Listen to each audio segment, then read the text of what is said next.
A very warm welcome to the Jurong East Stadium. Albirex Niigata going in hunt of 3 points against Tanjong Pagar United. They want to close that gap on BG Tampines Rovers that are above them.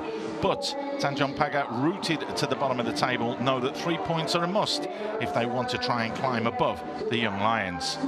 Match week 18 has turned around and given us an absolute belter in the first game. BG Tampines Rovers 8. The Young Lions 1. Do not adjust your screen. That was the scoreline in an absolute rout last night. Today, we've got Albirex against Tanjong Pagar United. Tomorrow, Geylang and the champions-elect, the Lion City Sailors. They'll be playing at our Tampines hub. Rounded off on match week 18 is Balestier against Hougang. Can the Tigers get all 3 points and cement themselves in 4th position? As you can see, the Lion City Sailors then know that they've got to get to the magic number of 54 points to ensure that they win the title. So a win tomorrow will be vital for them with that one. BG Tampines Rovers win last night puts them to within 5 as it stands now currently. Tanjong Pagar United know that 3 points here will put them on the tails of the Young Lions. Albirex Niigata are 10 points behind BG Tampines Rovers and will be looking to cement that 3rd spot in the league table.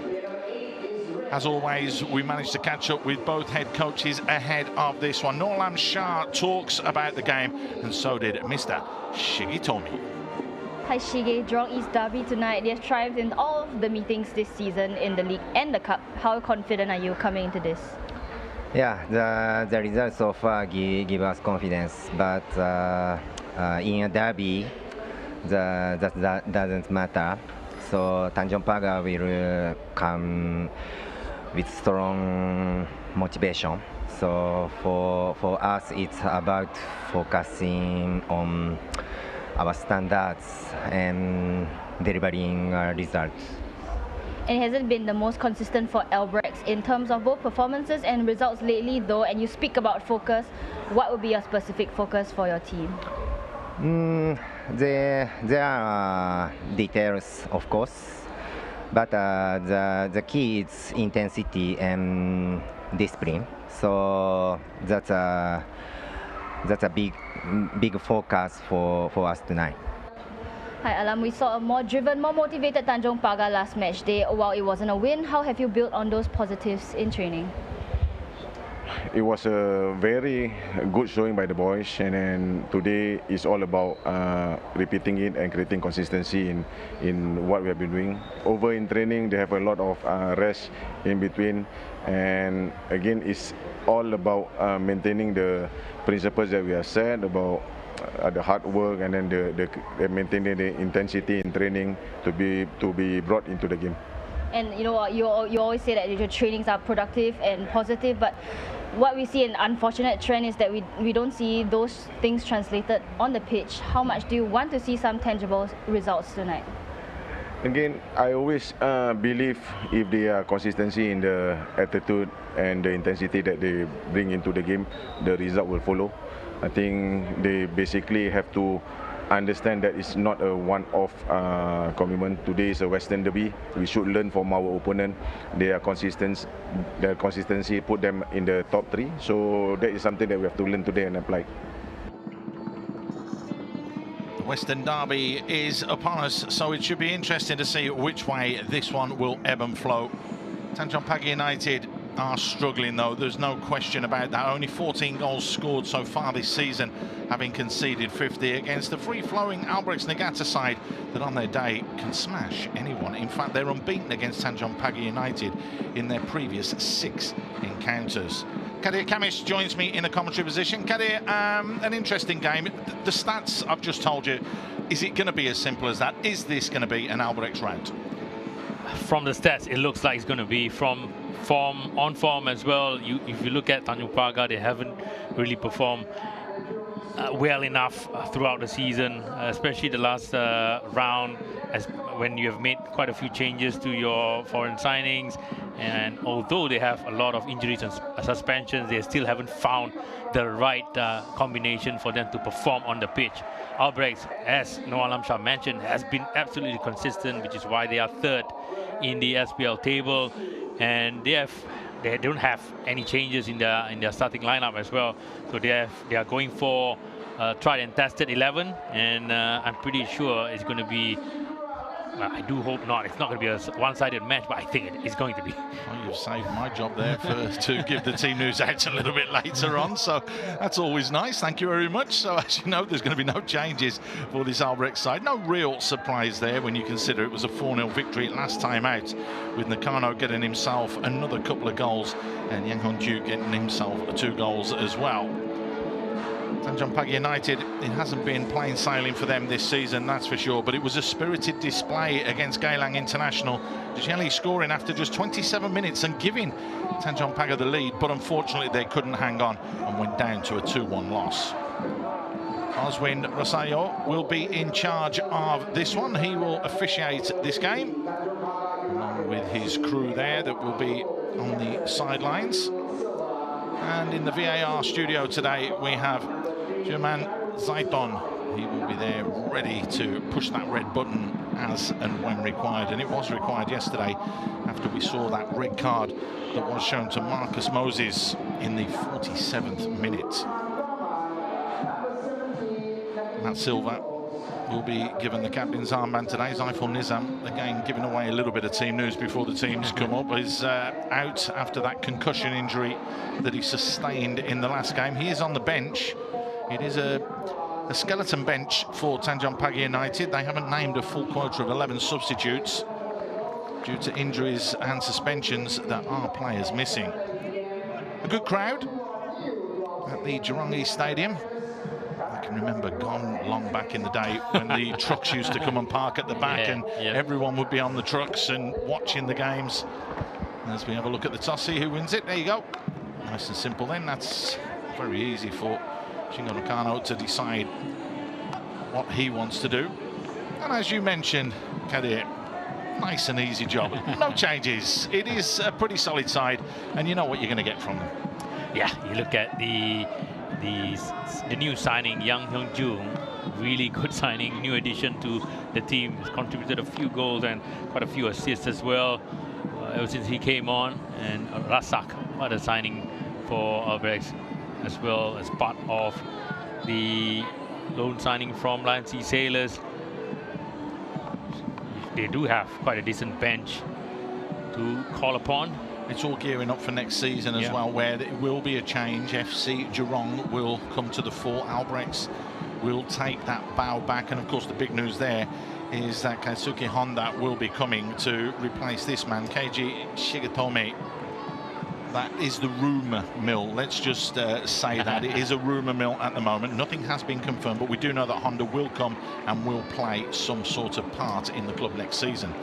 As for Tanjong Pagar United then, 5 changes sees Nakadin come in with Azim Akbar. Juna Dizeli will start up top. Sahil Sohaimi comes in, as does Saidat. We've already mentioned about Matt Silva, but it's going to be a tough ask for them no matter what 11 they put on the field. Yeah, they don't have, I don't remember or recall having them putting the same 11 out for 2 consecutive matches, and that's been quite an issue for Noah Alam Shah's side.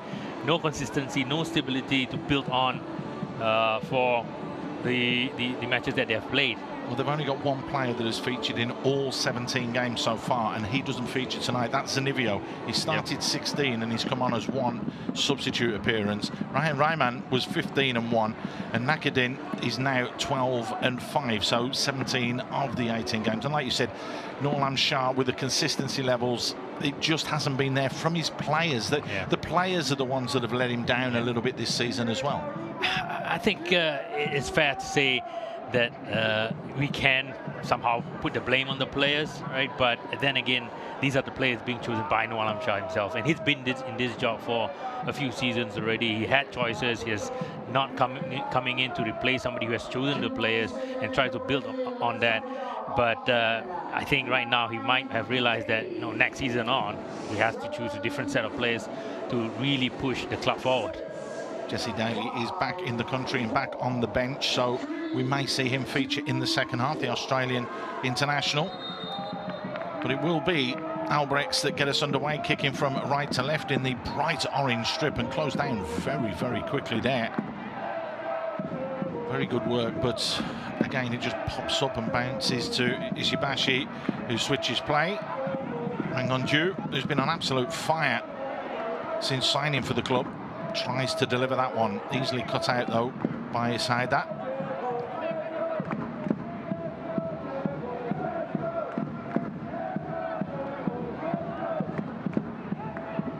Very interesting to see how this formation does play out for Tanjong Pagar United. It has been slightly tweaked. It's almost like a diamond shape in the middle of the park with the 4.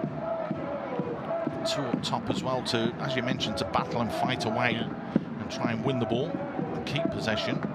We are still not seeing a definite position. You see Azim now just venturing forward, putting him as a central midfielder, but he seems to be in a position higher up. Doing his best to trap back in quickly enough, is he there? He's just having a little jog in, but the ball's not in play, so Azim is in there now, though. Easily dealt with. That Silva just launches that one clear. Simple header in the end for Cho-Eun-Soo. Cho-Eun-Soo has looked solid. One of the only players, along with Tim up to have started every game for Albirex so far this season, and ever present. That's quite strange for 2 centre-backs to do that. You normally think that the number of yellow cards may play a part at some stage, but not for those 2. They've been quite clean in their challenges, or maybe really sneaky at that as well. Only conceded 18 goals so far this season, but Shingo Nakano is scoring goals for fun. Good footwork from him. Couldn't tee it up nicely though. 13 goals so far this season in the league for him.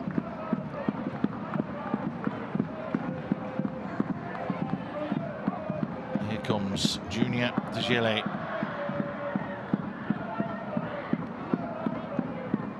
Nicely played. Again, what you've got to remember is that all the players out there now for both sides are playing for contracts next year. This man though, Shingo Nakano, gets in behind the defence, and that's a cool, calm finish to make it goal number 14 of the season. The whistle's gone though. Oh, he stopped celebrating. Was there a push? That's why you can just see with that smile on his face that something's obviously happened, whether he was offside or whether there was a nudge.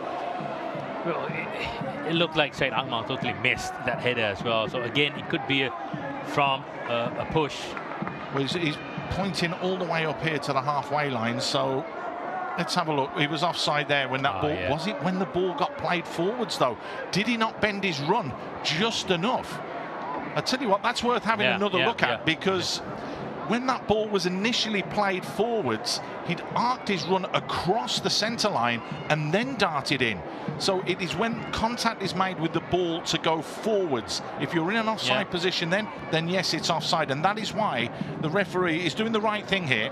He's having another look at this. We had a very, very close one yesterday as well when Shah Shaidan scored a goal, where he just timed his run to perfection, breaking out from midfield. So when this ball gets launched forwards, there he's on the halfway line. Now his feet on the halfway line, but his body, because on the halfway line, that would be offside. Once that ball is launched, has he stepped forwards? Oh, who'd be an official? Who would be an official today? It's a great finish. Yeah, really calm, really confident. But from that angle, I feel it's not an offside. But again, we need to put it, the angle has to be on a straight line to make sure that it's really being looked into. Yeah, but if you're touching the line, some of your body is in the opponent's half, so that is considered offside. Okay, all right. So you saw one foot was in half, and the other foot was just fractionally on the line. And again, if you're on the line, and your heel is on the opponent's half, you're offside. That was a big, big call so early in the game. It really was. And it was a big mistake from Said Akmal. Himself is totally misjudged the flight of the ball and missed it completely.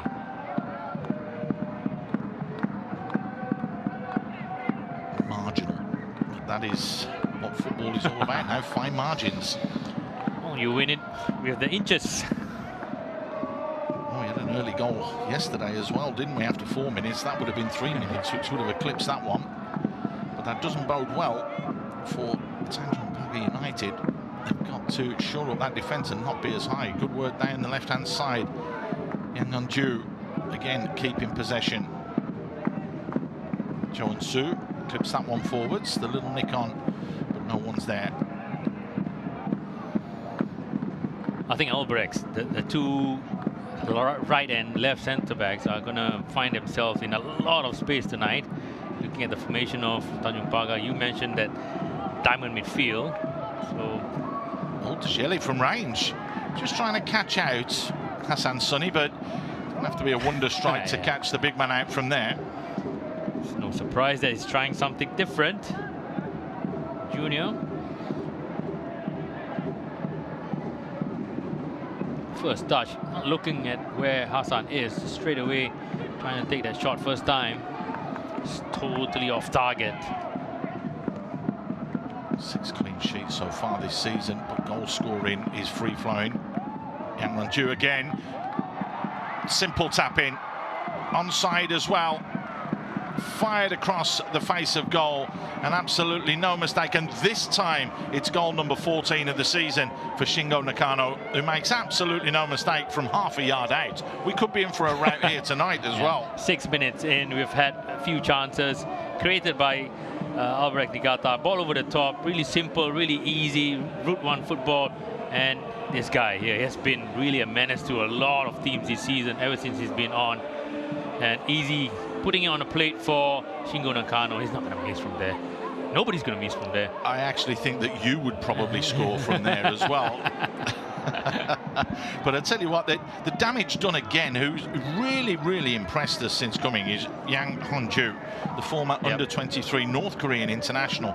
Really has been on fire down this left-hand side and has caused all sorts of problems, and he's now starting to get into the goals as well. If they could keep him for next year, that would be a real big asset. And I don't know why VAR are checking. There was absolutely nothing wrong with that goal, but we've got to do the right thing.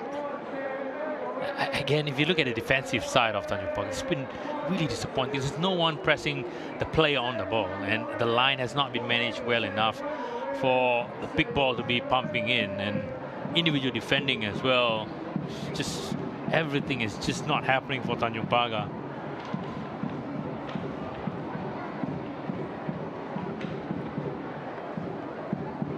Well, I don't really know what they're checking here. Is it a possible handball in the build-up? That's what they're saying, that there could have been a possible handball by Cho Eun-soo. We've had more stoppages with VAR than we have action so far in this game. We're 8.5 minutes in. They're just waiting to have a look at it. They're just reeling back the tape to have a look. There's got to be this touch here. How far are you going to go back if that hasn't been spotted on the field? Yeah, exactly. Well, let's see. Yep, the goal's been given, and quite rightly so, because you've got to call that one early if you're going to do that. And I know you've just waved your arms in the air. This is a trend that we're seeing not just here in the SPL, but all over the world as well. Launching the ball out of play and squeezing in. I agree with you. I mean, if you are really good at pressing, if you're really good at winning the ball back high up the pitch, you can do that. But has Tanjong Pagar been doing that efficiently all season long? I don't think so. Well, it's now given an acre of space for Yang Hyun-ju to be able to move into. He has the overlap there as well of Cho Eun-soo.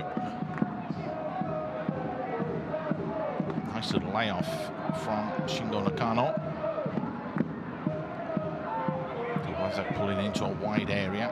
Nice ball fired all the way across to this near side for Yang Hyun-ju again.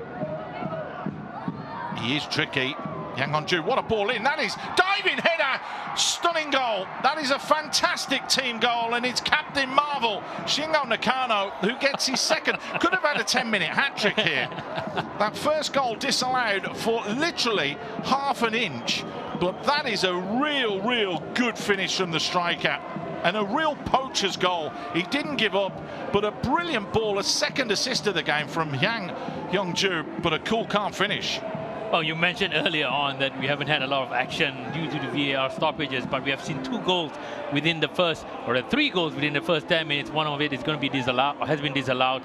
But look at this quality play here from the left-hand side. Good cross over Matt Silva.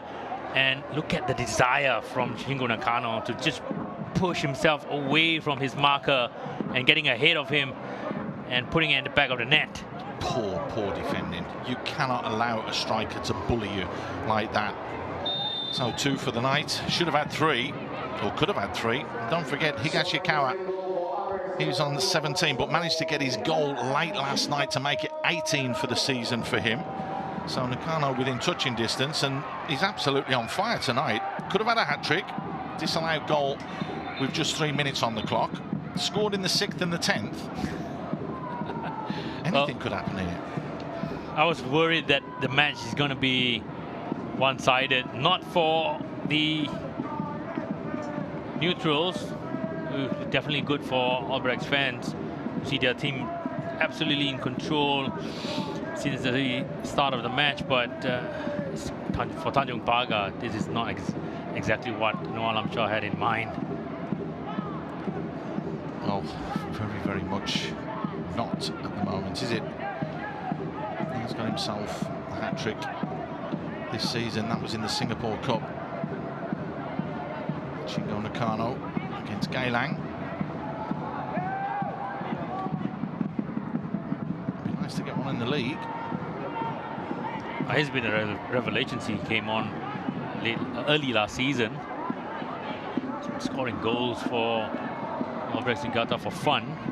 Been too many hat-tricks this season, you know. We've had plenty in the past. Like that T has one, and so does Higashikawa, where he got 4 as well in a game. So, you know, I think he's got a couple. 4-3 victory over Geylang, and of course got one against the Young Lions earlier in the season. They've been barren this year, though, of hat-tricks, even with the Lion City Sailors. But mind you, they are sharing the goals all the way around the team. They look rampant here, Albirex, don't they? 2-0, and they're moving forwards with Ishibashi. Oh, they're moving the ball around quick. They're playing with definitely more intent. Quick, that's the difference. Great ball fired into the box, flicked away, only as far though as Zulkarnaen. That's the difference between what we saw and what we're seeing tonight and what we saw yesterday with BG Tampines Rovers.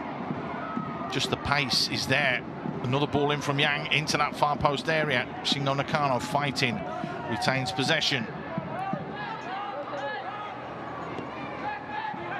You look at the movement of Albirex players. Quick, 1 touch, 2 touch, and everybody's out, moving to a different position. It's sharp, isn't it? Yeah. It's a lot sharper than what we saw yesterday. Razak just getting the ball caught under his feet and just hacked away. Anywhere will do. So Tanjong Pagar need to defensively sort themselves out. I mean, they've said it's a 3 at the back. You might as well play a 5. When they are defending, it's definitely a 5. You see Shahrul Sazali and Nakudin making that position back. No clean sheet in 30 games for them. No, 30 games, no clean sheet in the league. Individually, they have to be better. I think the players have to put up their hands and really just look at themselves and, you know, put their effort a bit more. But collectively as well, they've been really disjointed over the. It's going to be a big job for Noah Lamshah in the summer, isn't it, to be able to make his team competitive next year, because that's what they're going to have to do. Zulkarnaen coming forwards with a really poor ball out wide to Wang Hanju. Giving a foul in the process. That's disappointing, because again, that looked dangerous. Just goes all over the back of Azim Akbar. Concedes the free kick.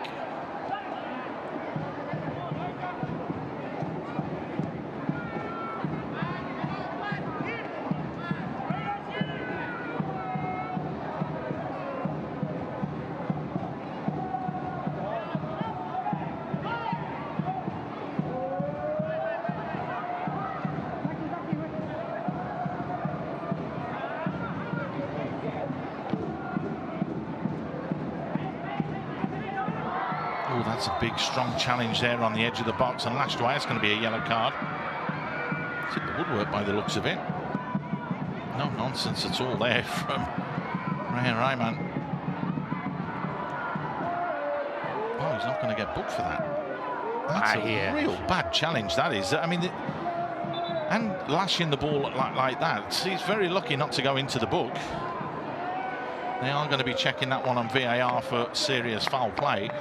Again, you have to be in control when you go into challenges now. This is what it is. You know, you can't be rash in a challenge. I don't really want to be too critical of him, but you look at his experience. He has played for so many seasons. He's played in Lions off, maybe 3 caps for Singapore as well.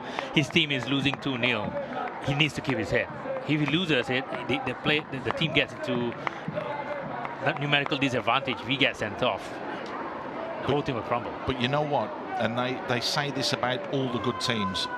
When it's not going well, you need one player who's mental, who's mad, who goes and puts a challenge in, who goes and tries to rile the team up by going and making a challenge like that. So that may just turn Tanjong Pagar around a little bit, to be a little bit more physical, to be a little bit more mentally on the game.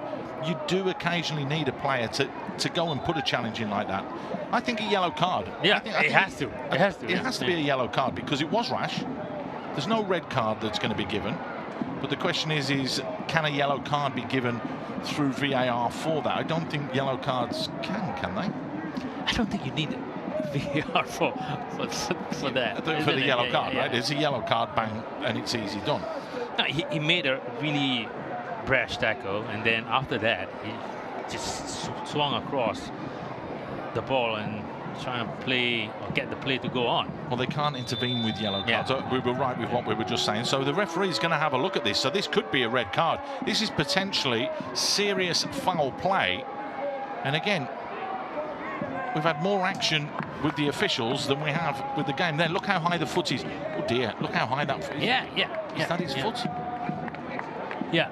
I think that's the... Oh, that's the defender's foot. Well, let's see from this angle. Come on, Hassan, get out the way. There you go. His feet, he's got his feet. He's got his feet down just in time. Yeah. There, look, his foot's down just in time, and he's just clipped Kim Tae up. But again, like you said, that for me, and like you've said there, that's a yellow card offence. Calm down, nothing stupid. Yeah, exactly. And again, you got to see right now what the rest of the players are going to do after this challenge. I do agree with you that you need this one mad player who's going to go mental and just push everybody across, just bang everybody across. But what kind of effect is it going to have on his teammates right now?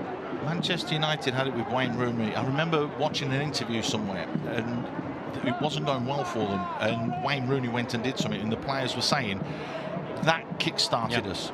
Roy Keane used to do it as well. When you need and it's not going for you on the pitch, and that happens occasionally, but you just need that one person to go and do something to make something happen and turn around to the players and go, come on, let's go.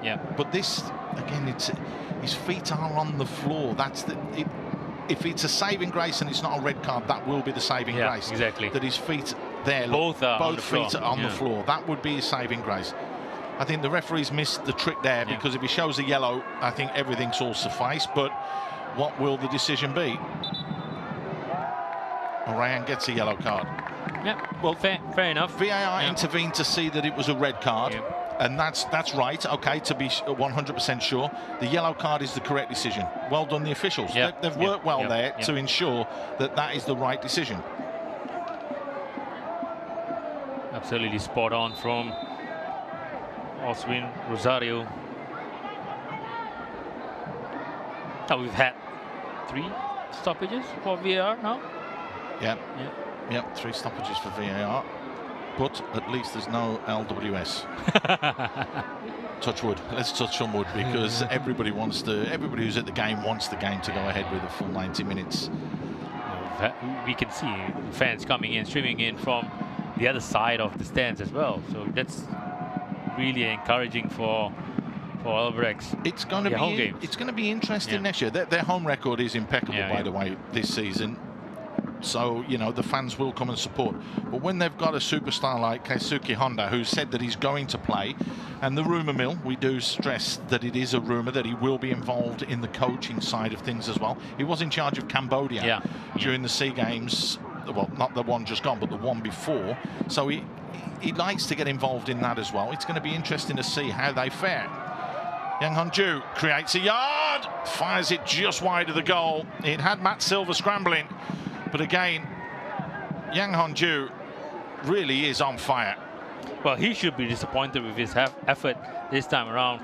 Doing a few step overs, cutting onto his stronger right foot, but really not troubling Matt Silva at all with his shot.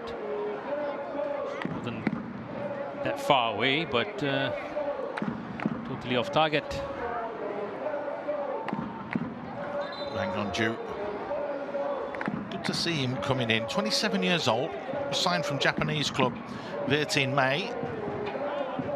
6 caps at the under-23 level for North Korea.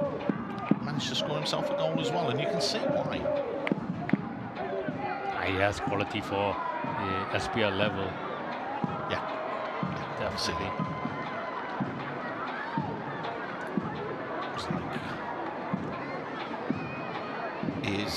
You can see, you just can see. It was like Kobayashi yesterday. You watch him, a Japanese international, played at the international level. I mean, absolutely top draw. I mean, some of his passing was absolutely sublime. It really, really was.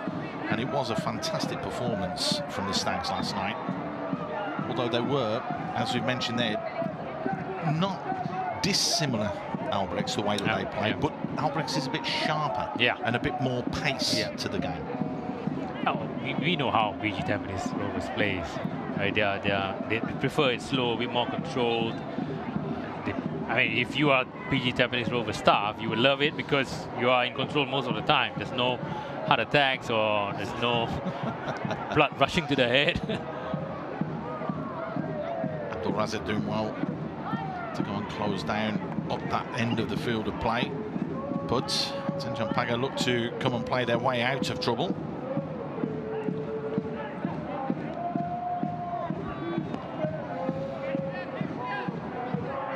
Ball forwards, Junior Gilly. Oh, now did he just tread on his Achilles, or did he just go down to ground there? That looks like his Achilles. Or has it just gone himself? Well, he thinks that there's contact. Let's have a look. No, he's gone himself, hasn't he? Oh, no, that's not good. With all the injury problems and the troubles and the woes that they've got, was there just a little flick there? If there was, his reaction would be a little too late. Well, it does look as though a free kick's been given, and maybe Cho has just gone across him and caught him. The officials have awarded a free kick. It was the faint of touch, the faintest of touches, but you know what it's like when you're running flat out. If somebody brushes past you, it totally puts you out of your stride. But a chance here for Tanjong Pagar.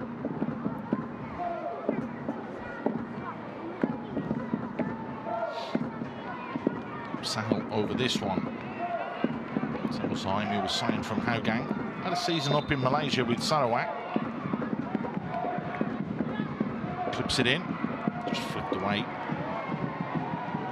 Easily picked up by Kim Lee Kwan.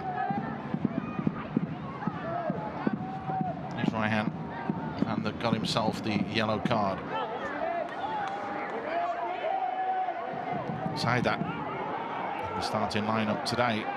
All fired and fizzed in. They don't deal with it well enough, but they do come away with the ball. Albirex, Hassan Sunny, a little bit of a scramble to launch that one high and easily knocked back in.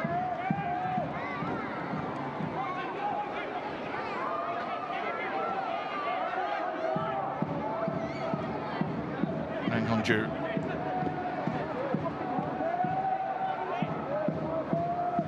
Zulkarnaen. Back to Rang. A little step overs, gets himself to the byline. Decent ball in. And the volley going goal bound, but blocked on the line. Say that man it was that cleared his lines there and saved his goalkeeper's blushes. like a swarm at the moment, aren't they, Albirex? Yeah. When they lose the ball, they're all over Tanjong Pagar, not giving them time and space and winning it back very, very quickly. Well, they've been putting in a lot of good intensity off the ball, and they have been doing it multiple times. A clumsy little challenge there with a big nudge in the back. Well, should the game be stopped there? Oh, unless you're giving a... Yeah, you just have a little word, don't you? But again, overzealous Sao Saimi.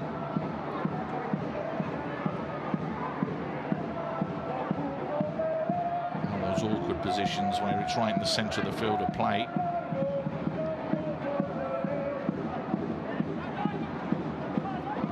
This was the earlier attempt, that little flick on and just trying to get that shot away, but back to the action.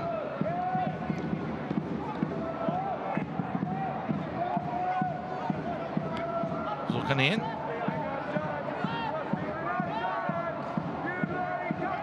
Su dinks that one forwards. Lovely little cushioned header from Rang Hon-chu. Zulkarnain bearing down on goal. Zulkarnain squares it. Stabbed away to safety in the end. No choice, as Sharul had to get all the way back in there and do his defensive duties. Zulkarnain getting a hit. Knock off there by Young-jun. He had time, he had space, 3 against 3. Didn't want to look at himself for the opportunity to shoot, but the pass was absolutely low quality as well. Right-footed, should he shoot? He should shoot there, right? He had time, he had space, and you open your body up, find that small little, just bend it in across to the far post. And again, you have to make your passes better, especially in the 18-yard box. There's a ball whipped into that far post area, and that's a powerful header. And you can see there the joy as it's become 3-0 very, very quickly. Kim Tae-uk at the far post, the marking was not there. Goal number 2 of the season for him. Goal number 3 of the night for Albirex. It's been only 27 minutes, 28 minutes, and out of that 28, we've had a lot of stoppages. Ball played out here again. It was Ishibashi to the far post, and Silva being beaten in the near post as well. Where's the mark? Yeah. You got to talk about Tanjong Pagar's marking here. He has been poor all game long. It's just a series of mistakes after mistakes by Tanjong Pagar players. And don't forget, it could be 4, because that goal disallowed in just the 2nd or 3rd minute. Well, the referee checking this one as well. Well, it's not much of a derby with the scoreline happening this way.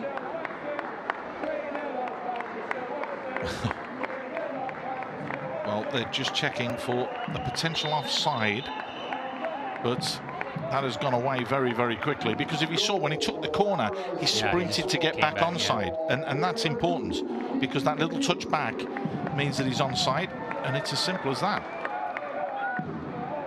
Well, we had 9 goals yesterday, and it looks as though we're on course for exactly the same here.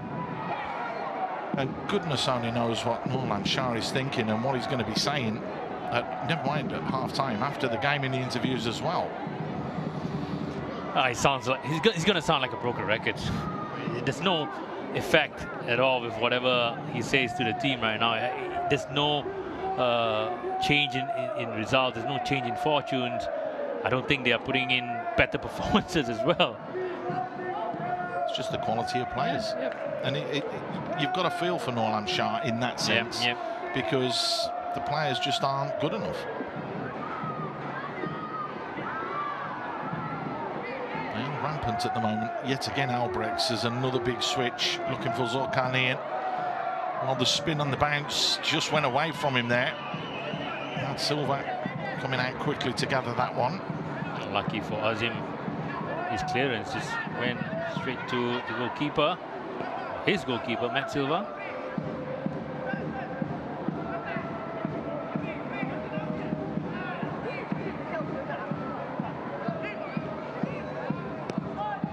Joel just keeping things simple.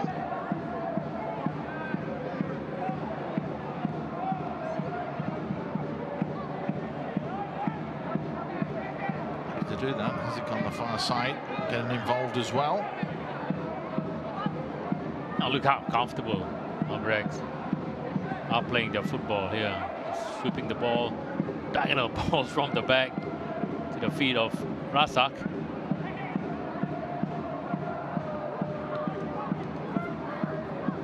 Happy to retain possession. Naoki Yoshioka getting involved as well. Flick wide though from Cho and Su. Here he is again. Very tidy. But it's with pace, and that's what's killing Tanjong Pagar at the moment. Yang Hongju in behind. Was the contact? The referee points to the spot, and we could have a hat-trick for Shingo Nakano. 30-minute hat-trick for Shingo Nakano. Could be. Still have penalty to be taken. Azim it was that was tracking all the way back in. Azim Akbar. His hands are all over Jun. Better angle we can see over here. Drives into the box. There's not too much there. Yeah. Well, you can see from the angle back from the back, you can see his arm just flapping across, but from the front, it doesn't look. There's a lot in that. Well, here you go. Have a guess. Yeah. They are checking again. Lots and lots of stop-start today, but we are getting the action. We are getting the goals.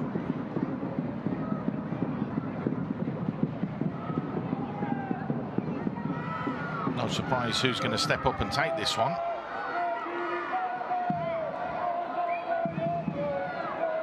Are we really surprised?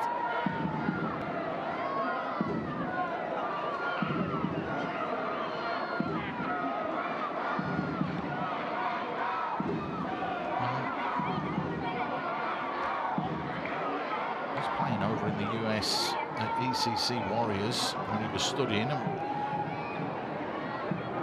Spell a team called Amateur Club over in Japan. That was back in 2023 before he went overseas, but has definitely learned his trade here, Shingo Nakano. He's young, still has a lot of years ahead of him. He's chasing that golden boot as well. Somebody who will be looking at that will be the Lion City Sailors players. Leonard T on 13. Anderson Lopez, who came in late this season, has 10 already. It's a holding incident and a clip on the foot. That is what we're being fed from the ground. Very lucky we have Tessa down there who keeps an eye on everything and keeps us informed, along with Benji as well. This one taking a little bit longer. He's going to have a look. So this one's going to be overturned, you would feel then. It's going to be an on-field review. We'll probably get about 10 minutes of time added on at half-time. Yeah, it could be with the amount of stoppages that we've had. Yeah, from this angle, you can't really see a lot in that challenge. The arm is in the back. Yeah. It's as simple as that, right? And the referee's position, you can see him there on the left-hand side of your screen. He sees that arm extended. He sees the player going to ground. So, you know, again, like you've said, from this angle, you can't see that. So VAR can't really help with that. They can help with the clip, but if that holding and that shoving motion there is the referee's angles absolutely spot on there. You can see he's 10 yards away. Yeah, exactly. He's seen that as a penalty because of that arm in the back. But again, if you look at it from this angle as well, I don't think there's any clip on the foot. Did the knee just touch him later on?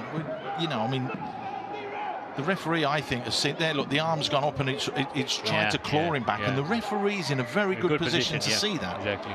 So, you know, the referee should be strong enough and say, no, I saw the arm go up, it was on the back, there's contact, he's gone to ground, that's why I gave the penalty. It's a soft one, don't get me wrong, it's a very, very soft one, but that's what the referee has seen. Let's see what he's going to do with his decision. Is he going to stick to it, or is he going to cancel the penalty?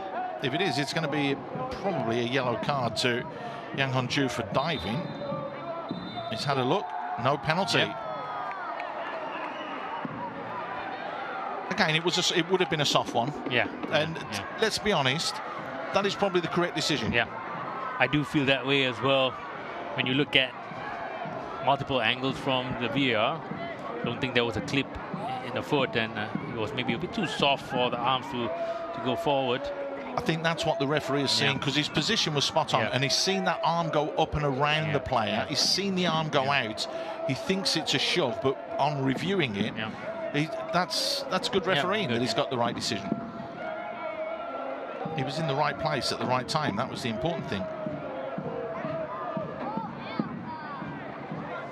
Tanjong Pagar not happy with the way that things are going, and they're going to make a possible couple of changes already. Looks as though he's going to come in. Phil as well. Looks as though he could be on his way in. Nakadin and Said are going to be the two players that will come off. And you can see the players just getting ready to come on. So 36 minutes gone. The change is being made already.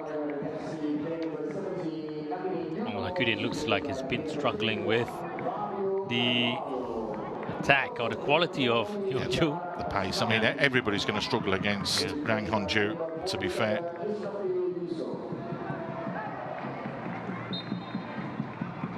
So Israfil comes on as well as Cannavaro.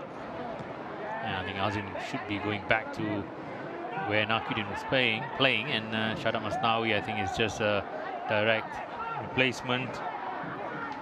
Yeah, he started on the wing in the last game, Cannavaro, so maybe the diamond formation or the system not working as well as he would have liked. You do need someone to get hold of Rang Honju, though, and again they're coming down the left-hand side, but this time Zulkarnain is there. Here is the main man, Rang Honju. Lovely give and go. Just couldn't get the return ball picked off by Israfil. Maybe a younger player with a bit of pace to try and stop that. Down on Tanjong Pagar's right-hand side, it's the left-hand side for Albirex is what's required. Almost all the attacks are coming down on the left-hand side of Albirex Niigata. If you remember, with that draw that they had with the Lion City Sailors, Rang Honju was on fire that night as well, wasn't he? And it was that late goal from Susak, the goalkeeper, which we've never seen in the SPL before, with a stunning volley, by the way. A left-footed volley. A left-footed volley, yeah. A stunning left-footed volley. I bet he's tried that in training every time since, and it hasn't come off. It was just one of those nights. It was, wasn't it? Just one of those nights. It was a stunning game. It really was. In fact, it was probably the best game of the season. Quality, drama, and suspense. 96th minute it was when he managed to smash that ball home. Israfil just bring his body across for the foul to be given. 7 minutes to go till half-time, and then we'll have a little bit of stoppage time as well because of all the interventions with VAR. Good footwork there from Hazik Kamaruddin, but loses out. Nice to see the fans on the far side as well that have come out to support the team. We seldom see this kind of scenes in the SPL nowadays, and to have Albirex Niigata being able to engage the community in and around that area is absolutely fantastic. That's what they do, and they've been doing that for years, haven't they? Albirex have been trying to give back to the community and make a strong bond, and that's why it will change next year. Unbeaten at home this season so far. 6 wins, or 6 games, sorry. 4 wins, 2 draws. You can add another win to that, so it has been perfect for them, really, over here at the Jurong East Stadium.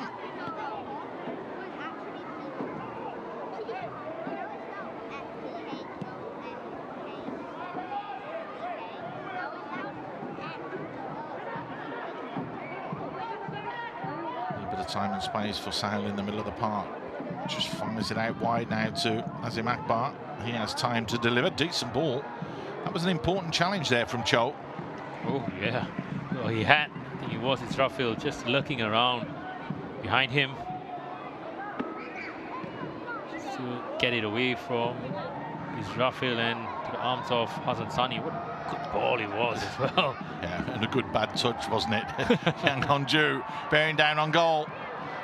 Abdul Razak tees it up nicely. Could see exactly what Shingo Nakano was trying to do there, looking for that bottom corner. Good save as well from Matt Silva, just getting down quick enough to palm the ball away.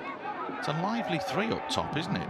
Yeah, a lot of inter-movement, especially Yongju and Nakano. I think Razak is more stagnant on the right-hand side, just holding his position there.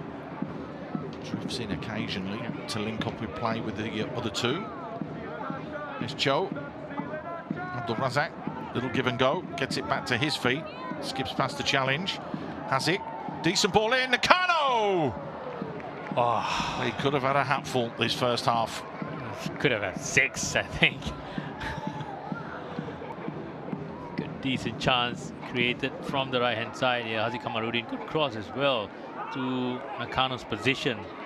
Wasn't that far ahead, being played into space for him to attack. Gotta do better there. Yeah, That's a complete free header for Shingo Nakano. Whilst we've been critical of the defence of Tanjong Pagar United, do have to mention that when you get into situations and positions like that, you do have to bury that one. Corner's been given. Tried to shepherd that one out of play, Kim Lee Kwan.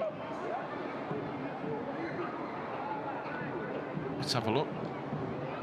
Yeah, again, he's gone to ground very cheaply, so that's a good decision from the officials, and the assistant on the far side helping with that decision.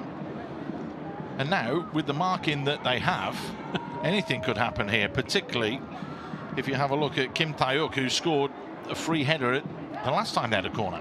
It's absolutely dangerous for Tanjong Pagar to play in this game. You got to play it safe, especially when you're 3-0 down.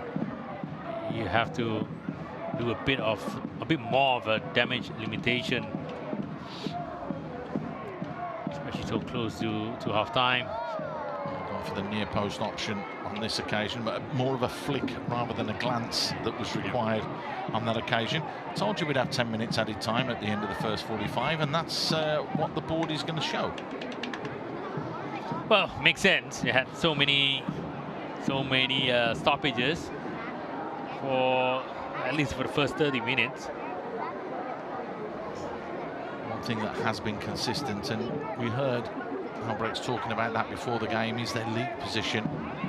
After match week 1, they went to 3rd. Match week 2, 3rd. They went up to 2nd and then dropped down to 5th, purely and simply because they didn't play. And then since match week 7, they've been in 3rd place all the way through the season. So it tells you about the consistency levels that they have there. That looked like a strong challenge. That was a 2-footed challenge. I'll tell you what, isn't Cho and Su looks like he's got away with one there. Little nudge in the back. That's going to be a free kick for Tanjong Pagar United, and I just wonder if they're going to have a little look at that as well. Let's look at the challenge again. I think he was just, there wasn't any lunge. I think he was just putting his lips out. Yeah, a block. Trying to play out from the back. I don't understand it. It's like you've said it. Get the ball at the other end, fight for it up there, get it away from your goal. If you can't keep it, punt it up. But again, use the strength of your team. You have a big and strong player up there. There's one focal point that you need to try to play the ball to. Turn them and squeeze. That's what you do. Because it's allowing gaps like this. Chance here, Shingo Nakano.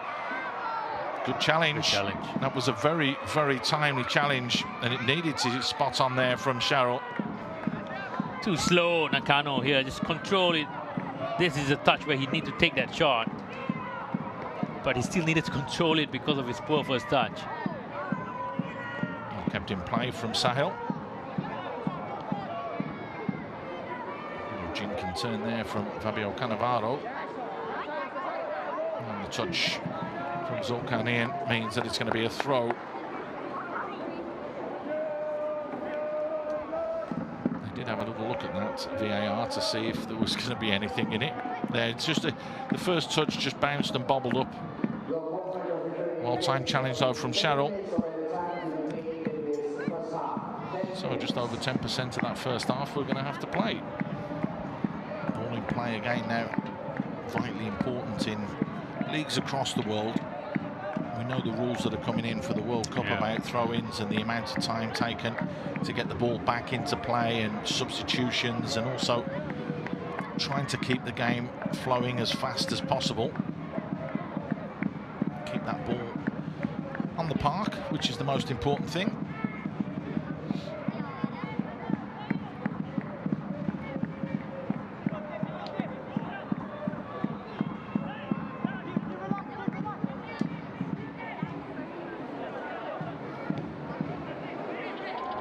That's a poor pass forwards. Kim Lee-Kwan all over the place today.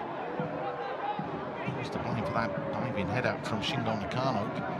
Put a challenge in. Abdul Razak looked to whip that one in and block behind for a corner. Still explaining what he wanted Sahil to do there in that pass sequence of events. See, they do get the orange shirts in the box as well. 2 or 3 players trying to look to get on the end of the balls that are going to be played in. Ishibashi will be the man that delivers this.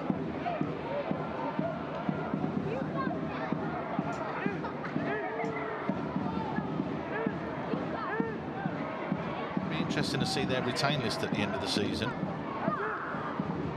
Ball fired in. This time, Silva comes a long way and fists it to safety.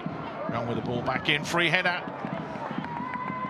This time, Komi Aida was the man on the end of that one trying to get his goal. I scored one from a set play this season, but no real power in that one. Difficult for him to angle it with power from the cross.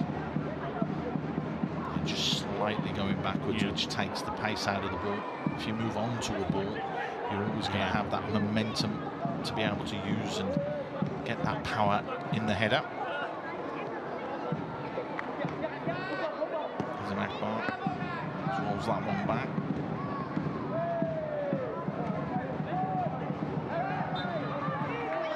Good clip from behind. Ishibashi saying sorry because he caught Sahil Sahaimi.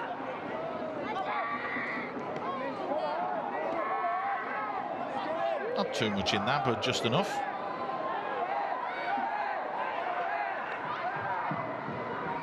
You can hear the Tanjong Pagar United bench just screaming there for a free kick. They felt that Israfil was shoved well out of the way. Nothing given.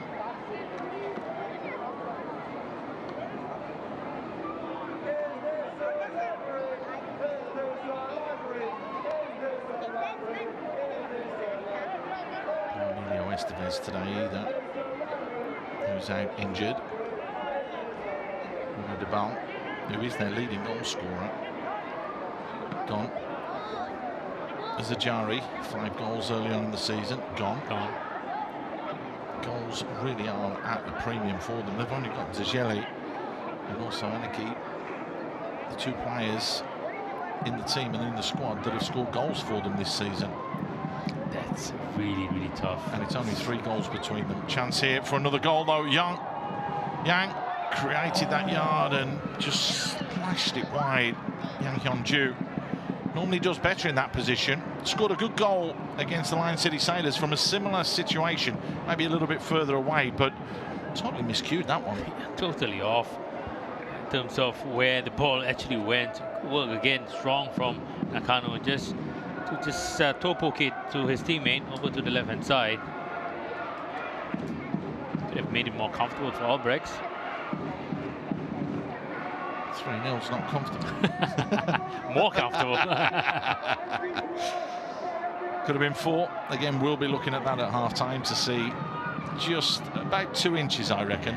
About 2 inches he was offside. But you know what they say, an inch is as good as a mile. If you're offside, you're offside. You're offside. It's as simple as that.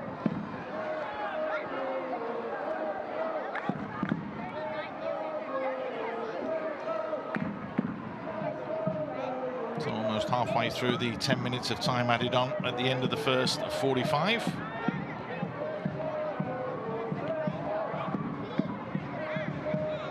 actually feel a little bit as well for Junior De Gillet, who doesn't get that service. Like you say, just feed him. Give him the ball, let him fight, let him battle. He's a big, strong boy up there. Oh, he's also up against quite physical defenders in the Albirex back three, but I think he can hold his ground well enough. Strikers love that though, and defenders like that. They like that physical battle one-on-one. Used to love playing against big physical players because it's a proper battle, you know. It's a little bit of pride. Joe fires that one into Nakano. Again, the white and black shirts back there defending, and this time Ian Ryman, the man that clears his lines, the only player to be booked so far in this game.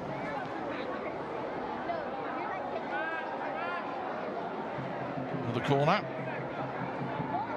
It was this side that they scored the corner from as well. So will they try and emulate what they did before? You can see just in the background there, Jesse Daly, the 28-year-old Australian international. Will he come on in the second half? That's going to be a big question as well. Standing like a policeman. His hands behind his back, just watching the game. Let's see what quality can be delivered here. They've gone deep again.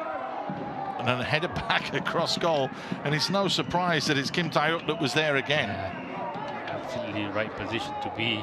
Kim Tae-uk would have used the Tanjong Pagar player to gain a bit of advantage when he was leaping for the ball. That's how they scored their goal earlier on.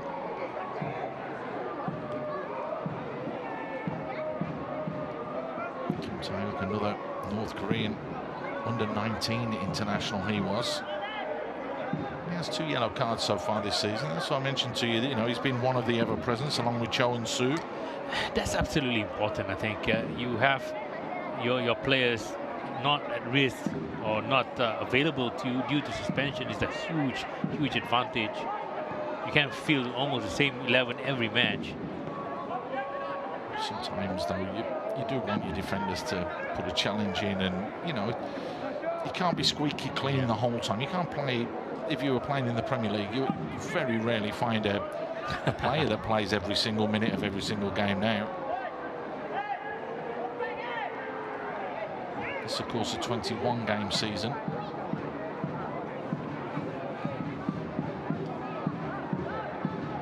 Hassan happy enough just to keep the ball, and he's allowed to, unless someone's going to go and close him down. Oh, he can stay there for the next 2 minutes. I don't think Albirex would mind as well. Yeah, you'd take 3-0 into the break, wouldn't you? You wouldn't mind that at all. You look at the scoreline, Albirex totally ahead. You look at the phases of the game, the balance of the game. Albirex has been on top for a big chunk of the half.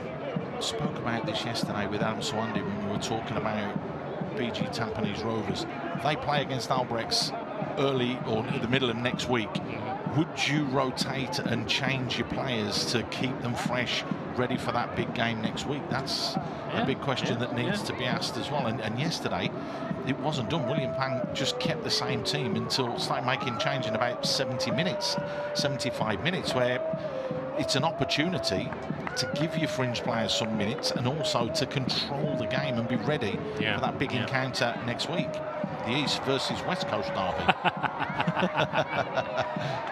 Albirex are in a perfect position to do what BG Tampines didn't do yesterday night. They are 3-0 up, and if the second half is anything to go by, then they should be in a better position to make those changes earlier on. Rest some players. I mean, obviously, Nakano's not going to want to come off because he wants to win the Golden Boot. But, you know, you've got players like Rang Hon-ju. You could give him a little bit of a rest. You know, a couple of the defenders, you could give them a little bit of a rest because they've been working so hard throughout this season. That's always also the type of players you are. I think Hon-ju likes to take on players. The duels that he gets into are a bit more physically demanding. Push that one a little bit too far. That should bring us up to the end of the first 45 minutes. There is the 10 minutes that have been added on, and the referee puts his whistle to his mouth. And after an absolute stunning start that was stop-start, shall we say, from Albirex Niigata, they find themselves leading by 3-0. They had a goal disallowed after 3 minutes. Nakano had judged to have been offside, but it didn't faze him because he managed to score in the 6th minute and then in the 10th before Kim Tae-uk managed to get a goal from a header at that far post. That man there, Rang Hon-ju, has been absolutely lively. 2 assists for him today, but it's total control at the moment for Albirex Niigata as they lead Tanjong Pagar United by 3-0.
A very warm welcome back as Albirex Niigata lead Tanjong Pagar United by 3-0 from the Jurong East Stadium in the Singapore Premier League as we come towards the end of the season. Been nothing short of a solid display from the Swans, and this goal in just the 3rd minute got disallowed for an offside decision that was inches. Really tough call as well for the set of officials here. Look at his position. He's still on the line. That's where the touch from one of the Albirex players coming up. Yeah, looking at it again, yeah, I think it's a really, really good call from the officials here. But good finish. But he's lazy. If he'd have just sprinted that extra half a yard or the extra couple of inches, it would have been a goal. As it was, he got his goal just a few minutes later. Simple tap-in. Great work again from the North Korean, Rang Hon-ju, who got past his man with ease and fired it across the face of goal. And a goal that even you would have scored, Caddy. Definitely as well. Nothing is going to be, or rather no one is going to miss from there. It's putting your feet across and guide the ball into the back of the net from 6 or in the 6 yard to an open goal. It's about half a yard out, but Nakano will not mind, and he'll take that all day long. That moved him on to 14.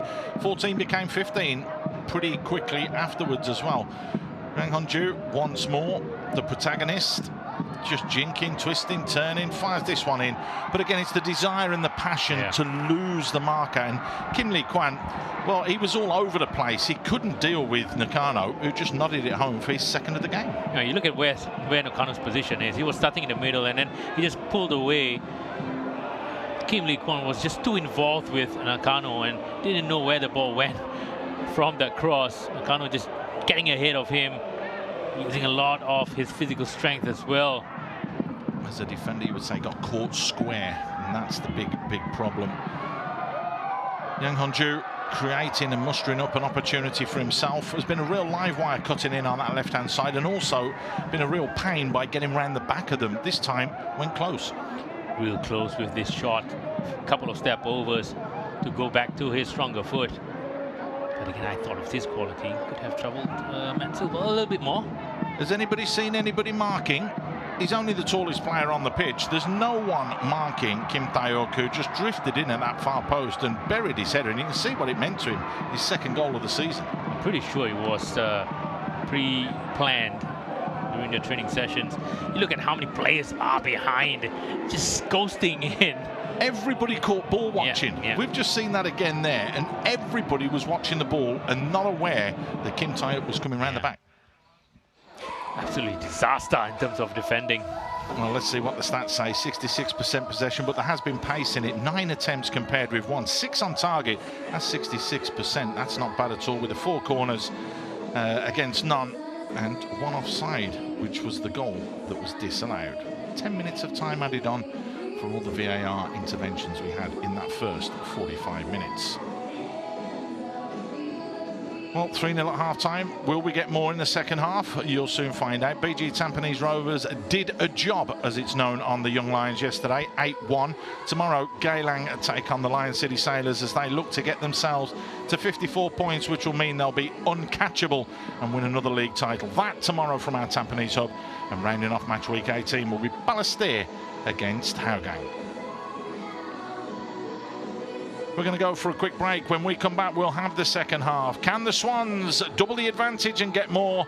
Or can the Jaguars dig in and try and fight their way back in?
Very warm welcome back to the Jurong East Stadium. Albirex Niigata are looking solid here against Tanjong Pagar United. 3-0 they lead. 2 changes were made in that first half from Tanjong Pagar United. So Norlam Shah not happy with the way that his side had started and gone about the game. There's no more changes now being made at half-time, but you wouldn't expect anything from Albirex Niigata, would you?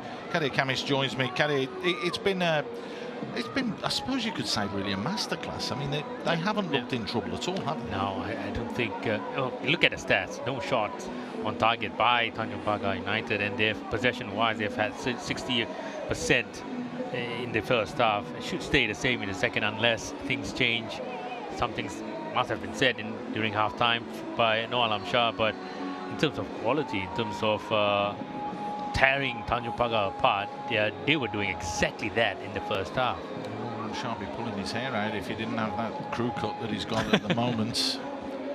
Really disappointing. It's difficult. I mean, I do feel him. Yeah, I do feel for him. He can't do much with the quality of the players he has. You play a back 5 is the same. You play a back 4 is the same as well. You can't play a back 11, right? You could play a back 6. We've seen that before. Yeah, I can remember Sam Allardyce doing that once against, was it Arsenal when he was in charge at Bolton, or Manchester United? Playing Manchester United played 6 at the back. But what options do they have then going forward? Right? Nothing. Nothing really. You're trying to kill the game, aren't you? Yeah, you're just trying to get a point or just try and hang on to what you've got and hope that your striker gets half a chance at some stage throughout the 90 minutes. That hasn't been the case. There's the man that's been on absolute fire today. Rang Honju really has been a live wire down that left-hand side, and Shingo Nakano hasn't done himself any harm in going for the golden boot for this season with 2 goals so far. That goal disallowed with just 3 minutes on the clock as well. He's now on 15. The mark at the moment is Higashikawa on 18 for BG Tampines Rovers. Our team may have something to say about that. He's not that far behind with 13, and when the Lion City Sailors play, you never know what could happen. It could be cricket scores. Oh, let's see what happens. I think it's tomorrow. They do have the biggest scoreline in the history of the SPL, 9-1. That was against the Young Lions. So anything could really happen there. The ball's been launched out and it's gone out for a goal kick. Right, what will we see this half? Will Albirex keep trying to apply the pressure and turn the screw, or can Syed Akmal really shore up that defence so that they don't concede anymore? It's as though Hassan Sunny is in for a little bit of taking his time here. And no rush as well to start the game from the #1 in Albirex Niigata's squad. Will he be #1 for Singapore? There are rumours and reports that he did come out and say he may be available to help them in the Asian Cup.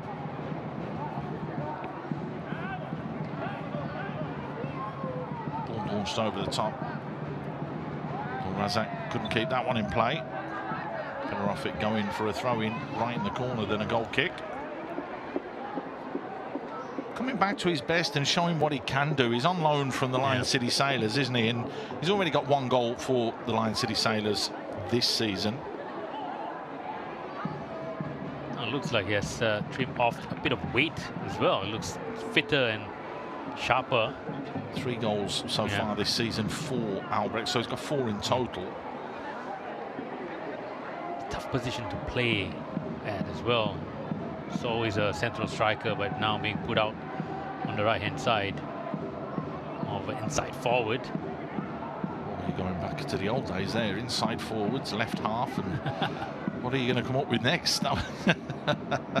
It's all the 6'8" and what is it now, 6'8", 4", all those sort of defensive midfield players, and attack him in a 10. Plays a 10. If he plays a 3, where do you play if you play as a 3? Right back. Left back.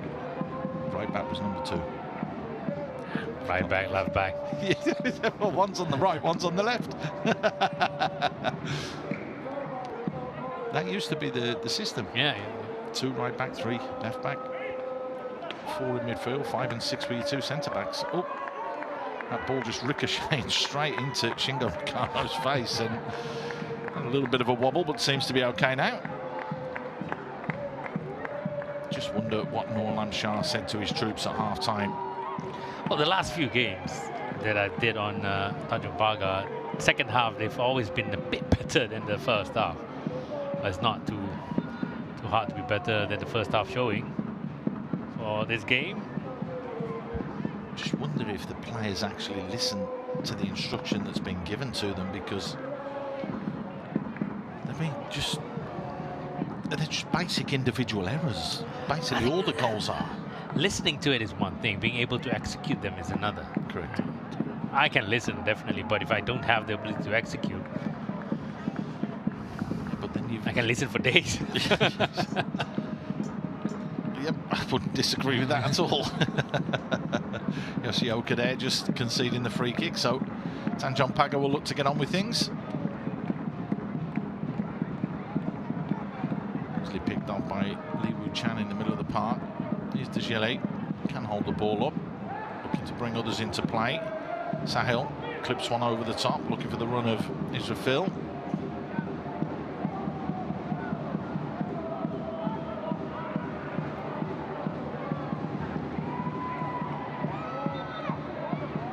Little challenge from behind.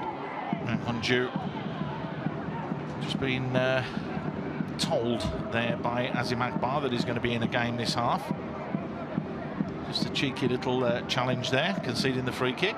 Oh, you don't get a lot going forward from Azim, but you know that he's going to work for you. He's going to be there trying to harass and trying to get the ball off you as well. Strong header from Kim Lee Kwan. But again, those orange shirts just surround the ball, but come away with it on that occasion. That was good play from Fabio Cannavaro. From Timor-Leste. Looking to try and cause problems there to Hazik Kamarudin. A good feed from 21. Get away from Hazik. Fabio Cannavaro joining Zanivio here at Tanjong Pagar United. That, of course, are Timor-Leste internationals.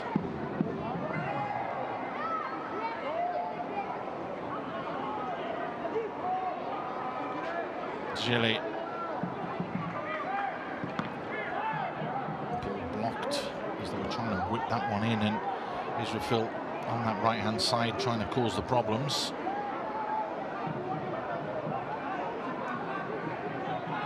Still a youngster, Fabio Cannavaro, only 19 years old. 4 caps and 1 goal to his name already for the national team.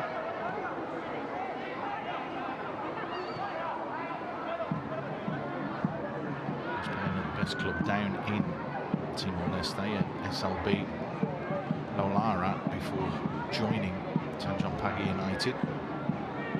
But again, you look at some of the other teams and the foreign players that they brought in. There's 1 from Chinese Taipei and 2 from Timor-Leste for Tanjong Pagar United, and that's what we talk about when you're on about that little bit of extra quality, Yeah. isn't it? Yeah. Flag stayed down. There's Yang Hongju. How many times have we seen him do that? Now the flag goes up, and I'm sure that one will be looked at as well. That'll be very, very close. They only had 1 offside in the first half, and that was a goal that was disallowed. Well, he did his job. Try to put the ball at the back of the net, and obviously that will be looked at as well. It's definitely offside. Far ahead. Yeah, that's a yard. Yeah. That was actually more than the goal that was Yeah, disallowed in the first half, because it was bang on the halfway line. Come on, get on with it. It was a good call, good decision. Saying coming back and coming on, and they are checking, and why they're checking and taking this long, because we've just seen the replay and called it straight away. Well, you got to be sure. What do you mean you got to be sure? Your eyes don't lie. You've just called that offside straight away.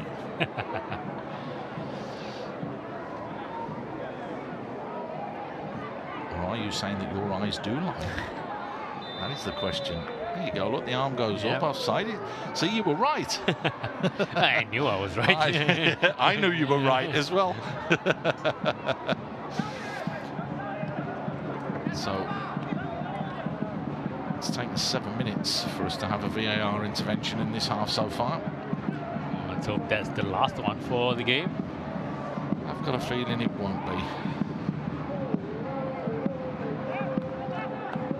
There's definitely more action, more drama and goals here. The question is how much Albirex Niigata want to push, because they do have that big game on the 30th against BG Tampines Rovers. It was supposed to be on the 29th. It's been rescheduled to the 30th though. That one could have a bearing and could decide who will finish second in the league table. This would put Albirex Niigata level with the number of games, 17, and put them on to 35 points, 7 behind BG Tampines Rovers. But with 4 games and the games running out, you do think that possibly they are playing for 3rd spot. Again, from the way it looks, I don't think Albirex is going to go ahead of BG Tampines Rovers and also not lose that 3rd spot to Balestier Khalsa. We are hearing that there might be some rumblings in the crowd, and in the air, I should say, not in the crowd. Some lightning has been spotted way in the distance over in Jurong, so we're hoping that that stays away, as I'm sure all the fans are, because they have come out in their numbers to support the team, and that's always great to see. And anyone watching this, if you do get an opportunity to go and see a game live, get yourself down to the stadium. There's nothing like being there live at a game of football, particularly the SPL, and it really does help the players as well. Games live are always quicker, faster, more interesting than what you see on TV.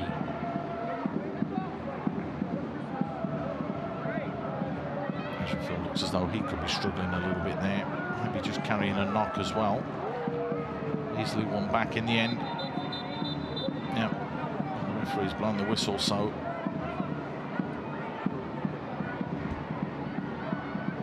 he's not taking the team off. It looks as though there is a little issue. It's a head injury for Cheryl by the looks of it. Well, the referee doing exactly the right thing, and that's stopping the game straight away. Players' welfare, of course, is of the utmost importance.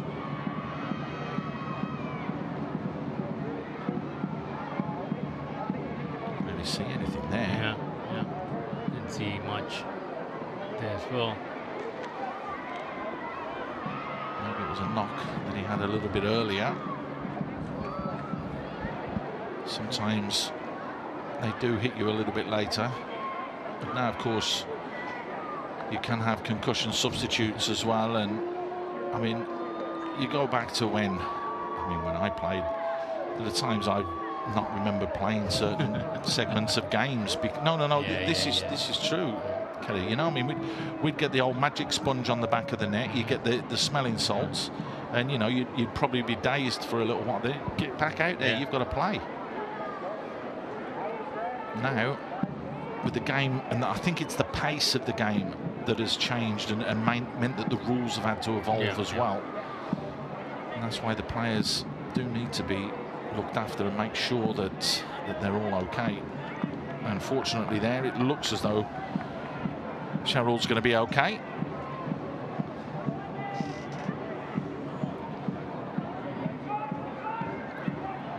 Well, the 4 points that Tanjong Pagar have this season, they've all come against the Young Lions. Haven't had a win since the opening day of the campaign this year. It was an emphatic one as well, a 5-1 victory over the Young Lions, then a 1-1 draw throughout the season. That was when Zanivio scored an absolute stunning goal. It really, really was. Those are the only points that they've managed to accrue, but they might get themselves a goal here. Desjele working hard, but again, so is the defence. Komi Aida, a real important challenge from him there. Well, you see the difference when Junior gets tucked in. He's physical, he can attract players. towards him, you need to double team or maybe triple team against him. That leaves other Tanjong Pagar players to be free. Just need to find those free players. It's like you said in that first half. Get the ball up to him, let him fight, let him battle. Go and make a nuisance of yourself up there, and then get your players in and around to be able to fight and compete for second balls or get layoffs from him. I think Sahil is smart enough to be able to sniff those little moments in the game where he can get those second balls. Nice ball played in behind, but Cho easily and comfortably just gets in the way there of Israfil. Seems to be moving fine now, Israfil. Yeah, moving a little bit better than he was.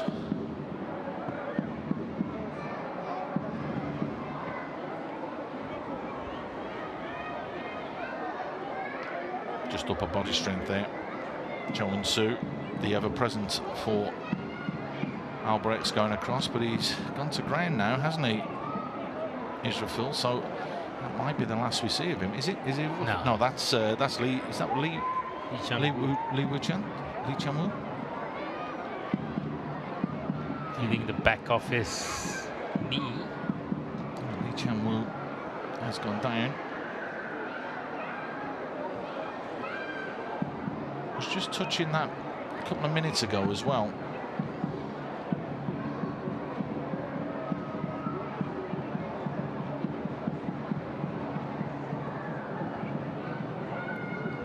There, just sitting next to Lam Shah, who's just back in his seat there. Must be wondering what is going on. Great to see young kids there as well, enjoying themselves, and that's always nice to see. It's always a big family event. Yeah, it is over at the Jurong Stadium. They've done really well, as we mentioned in the first half, didn't we, about the way that they try to interact with the community and get them all involved. And you can see the young kids on the far side as well. It's fantastic to see. I've played there when it's been a full stadium, and both ends have had the trucks, and everybody's on top. And that atmosphere, it helps you. It really is a little intimidating atmosphere. It's so close to the field, right? You don't have tracks around. Chance here though, Nakano! Oh, wow. Well, dropped the shoulder, cut inside and went for that top corner, but just off balance when he struck for the final shot. I thought that was the moment that he's going to get his hat trick.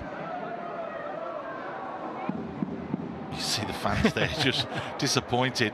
Great play from him to create that yard for himself. And it wasn't that far off. It wasn't that far off from the replay there. Do you know what I really like about him as well? Is he's wearing black boots. Call me old school, call me old fashioned.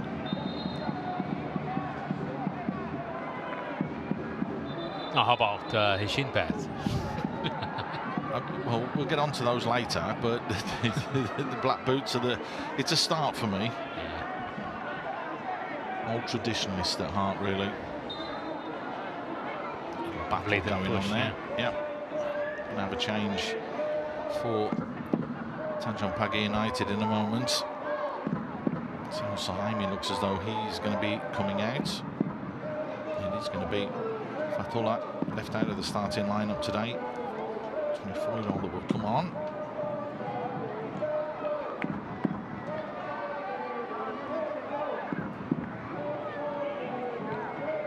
Six clean sheets so far this season, Albirex Niigata in the league.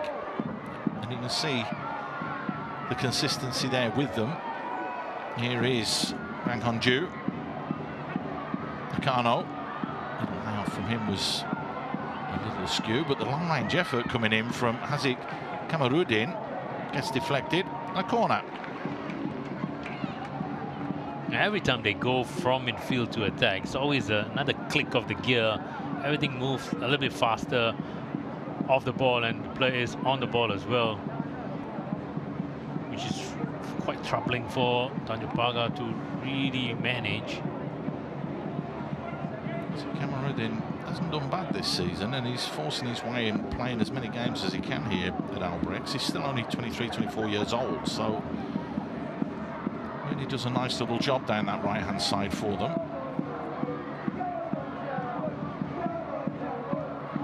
So with the corner.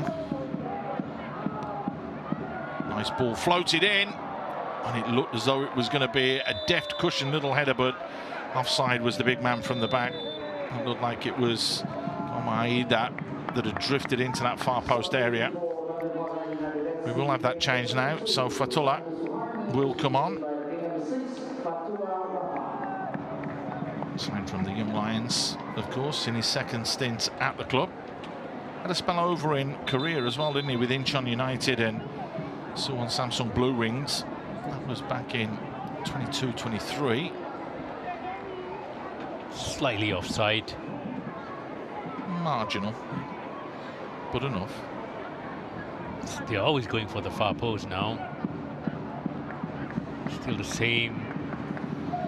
Well, if you work on things like that, why wouldn't you? You stick your big man to drift in round the back and head it back across goal. That's a poor back pass, and Hassan Sunny has to actually do something tonight, and that was come and clear that ball. Oh, that's lovely skill. They're looking very, very lively here. Yang Honju delivers only to the edge of the box. The strike goes goal bound, but into the ground from Ishibashi. No wonder he's only scored 1 goal so far this season. Didn't catch it as cleanly as he would have liked. Yeah, again, outnumbering Tanjong Pagar players during the attack.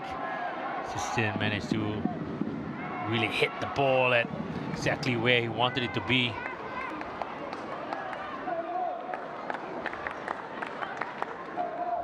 Albirex themselves are going to make a couple of changes in a minute.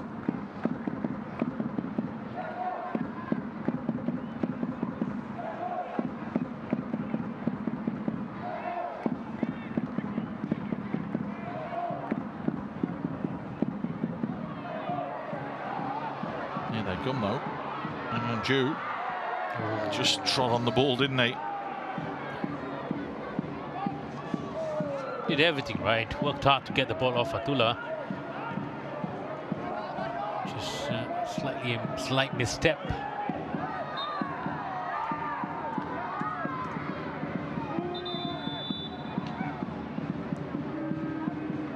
Those changes look as though they're going to be made now. Ren Nishimura is coming on with Shakti. Zulkarnaen is going out, and Naoki Yoshioka is going out as well.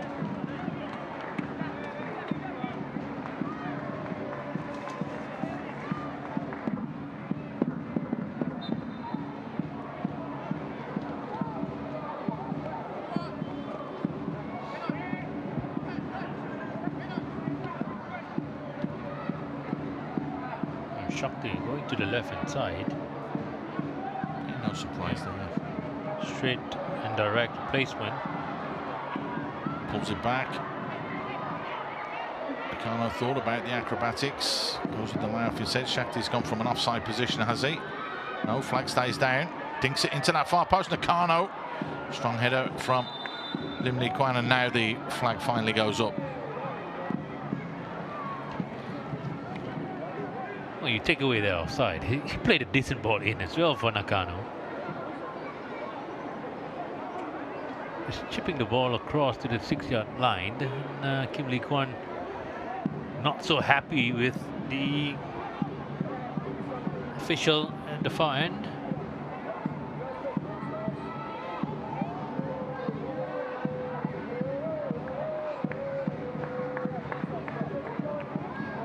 Gilly helping that one down the line.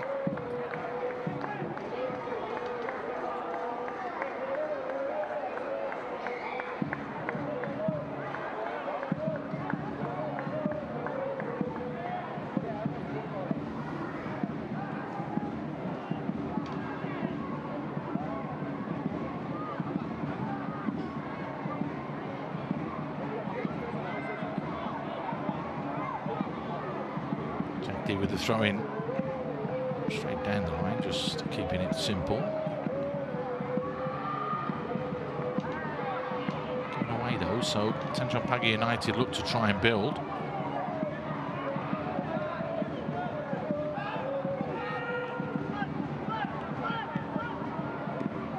Cheryl seems to have recovered from that little knock on his head.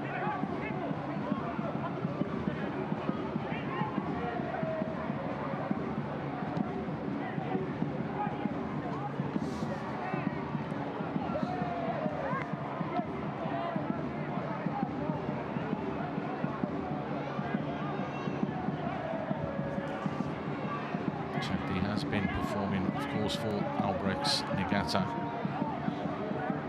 in the SPL2, where Albirex did win the league table, or on top of the table, and have won the league there. 9 appearances for him, and managed to score a goal in that as well.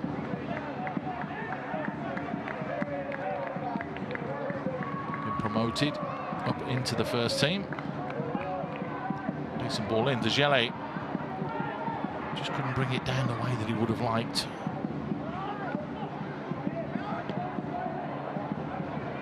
He's just finished his national service as well. Been with the club since 21-22 season, then had to go into NS, and now he's finished his back on the field of play. And good to see young players coming through the SPL2. That's been made for a development league for these professional teams, which it's really good. It's really good to see. It's always about the second-tier players as well, giving them a bit more exposure to this second level of competitive league in Singapore. You need that exposure to see whether you can jump up or level up into the SPL1. Yeah. And it's also for those players who are in SPL1 who hasn't had a good run of games, just to get their match fitness up to par, and also those coming back from injury, get their match fitness as well. It's always important to have a second team to be playing. Yes, they are the inaugural champions of that competition. There he is, getting upended as well.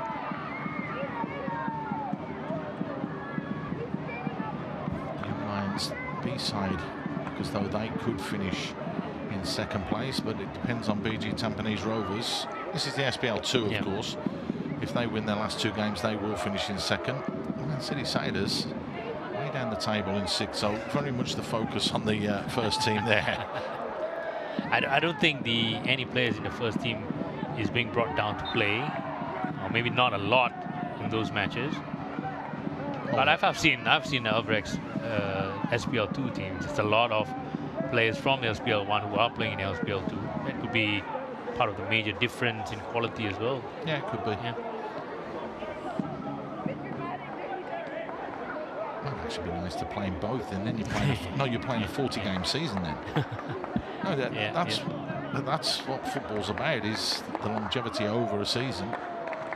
Obviously, with 8 teams in the league, the 3-game format, and again having to meet AFC criteria, which is why the Singapore Cup is the way that it is as well, to ensure that a minimum number of games are played to ensure that you can go into AFC competitions. Again, it bodes well if all these sides are going to have development or junior teams, as it were, and like you say, getting the first team players that are coming back that are injured or have been suspended, and they can still play when they come back as well. They used to have something called the Central League in England, which used to do exactly the same. It used to be like the reserve team, but if you had professionals that were injured or were coming back from injury, they would play in those games as well, and they were very, very competitive.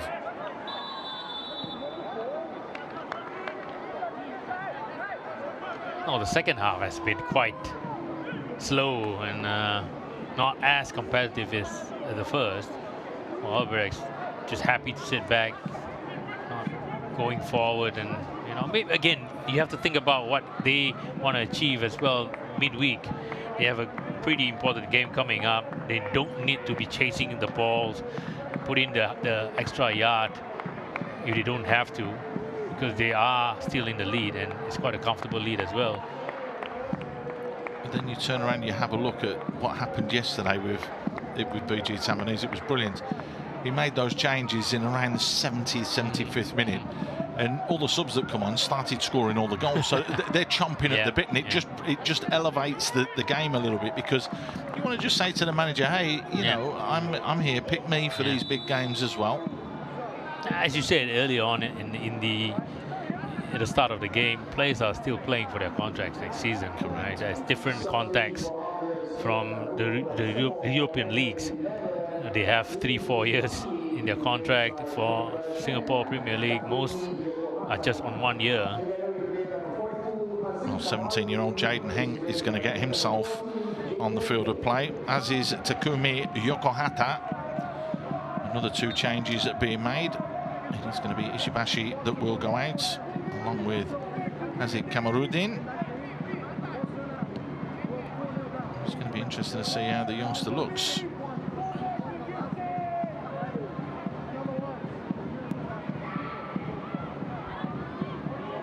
Straight into central midfield, Jaden getting involved.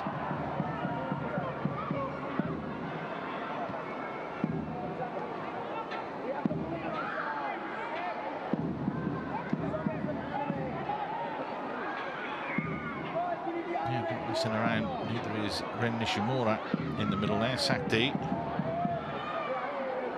pushes forwards.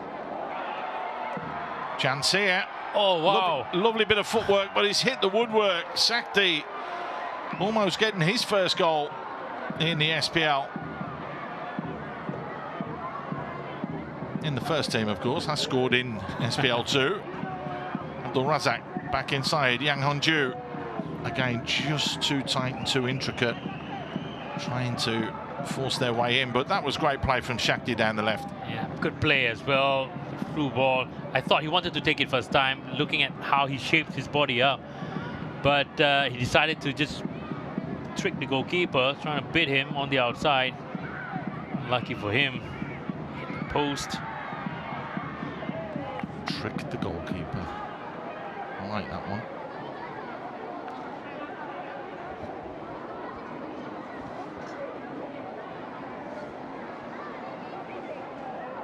So 15 minutes to go. Tanjong Pagar have turned around and have stopped what was a very rampant Albirex Niigata in that first 45 minutes. It should be a real intriguing game of football on the 30th when they take on BG Tampines Rovers.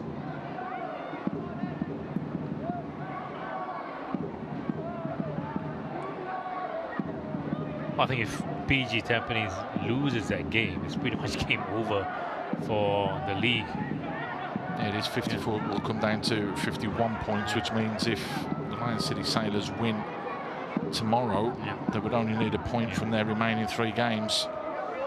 It's a tough 3 games as well. They're playing BG Tampines twice and Albirex Niigata, sandwich in between. Yeah, but if you only need a point, out of those 3, you kind of settle for that, wouldn't you?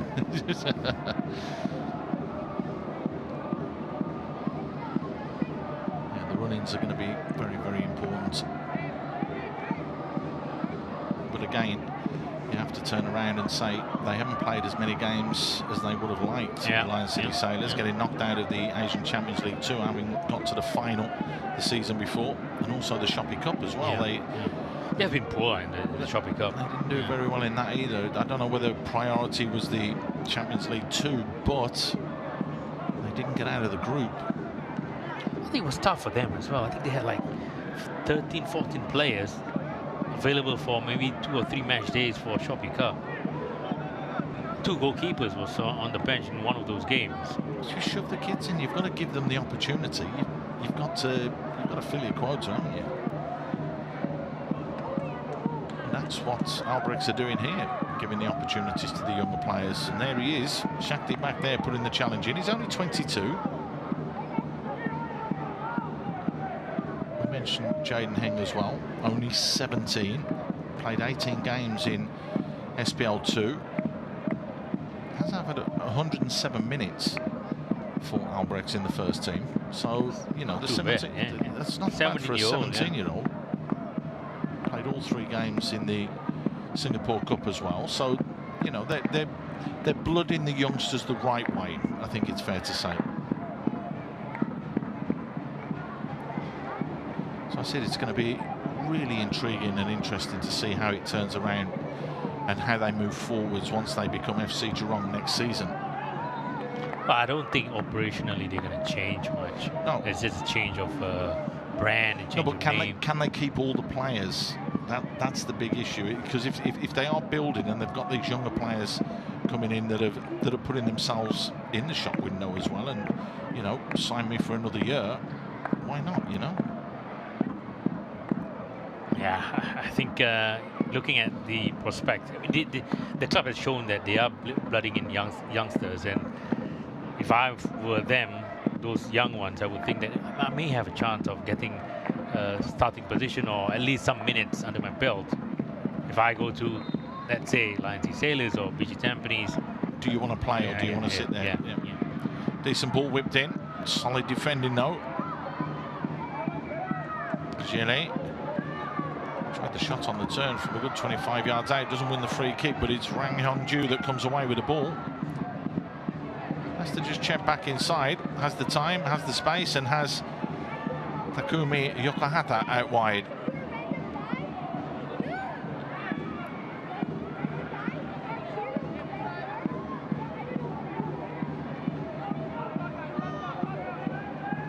Again, they've really never looked troubled in this game, if we're being completely honest.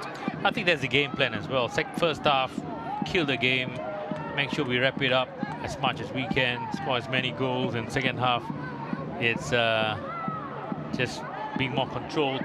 Can make the subs. There's Jaden Heng.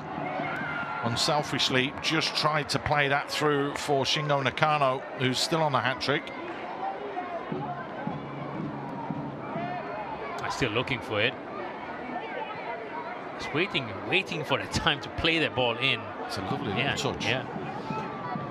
By the time it was too near the goalkeeper, the whole line was close to the 18-yard box. The ball over the top. Here they come. Shakti down the left-hand side. Keeps it in play. Hyung-ju creating that yard for himself, but the numbers got back, and Lee Ru-chan put the challenge in there.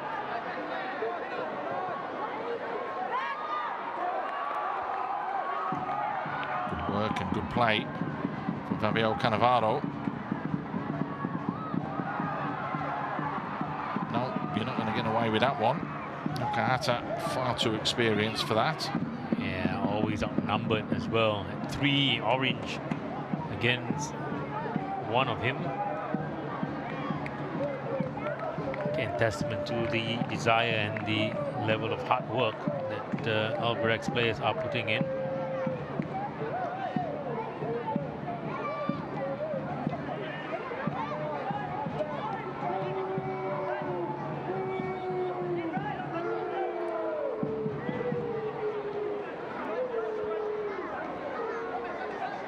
Just under 10 minutes to go.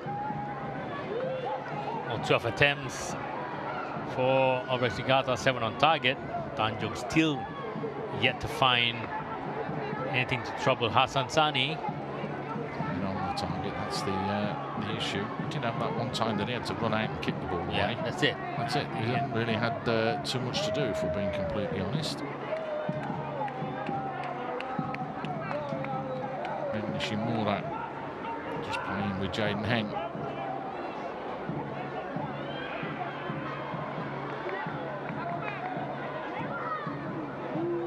Happy to keep possession. Yokohata wants to go around the outside. Sarul doing well defensively there.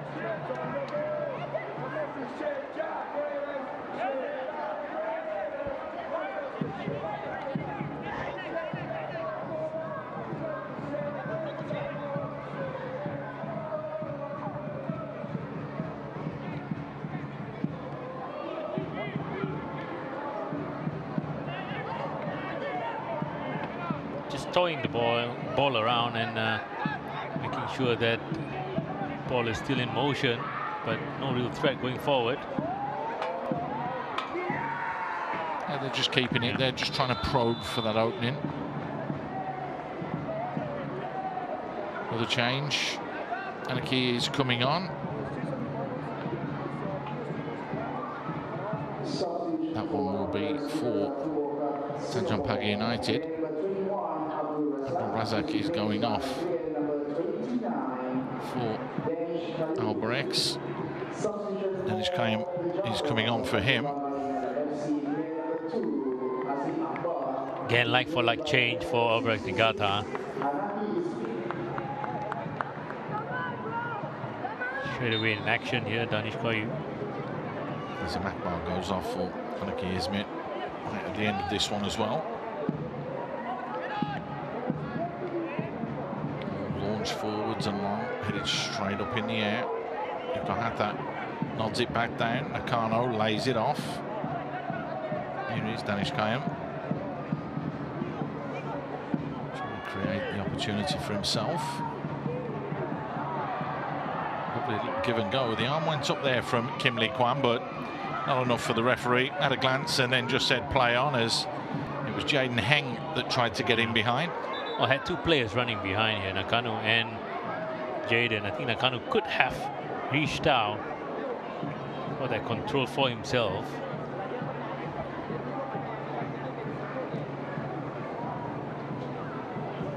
Let's see who's going to win, you or me. I'm not looking at this VAR, so so far you're in the lead. You said that there would be no more. I wasn't keeping count. No, but I said I think there will be. So you could win yourself a coffee here.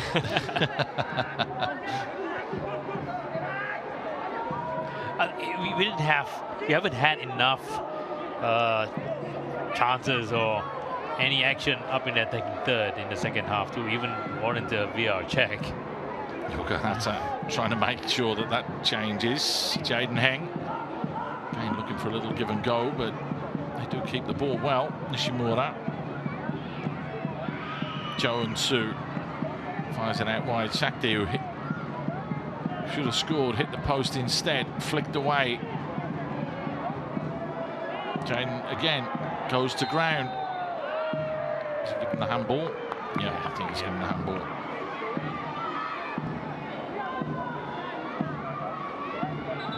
Strong challenge from Anarchy. He's all over him, isn't he? He's all over him like a rash.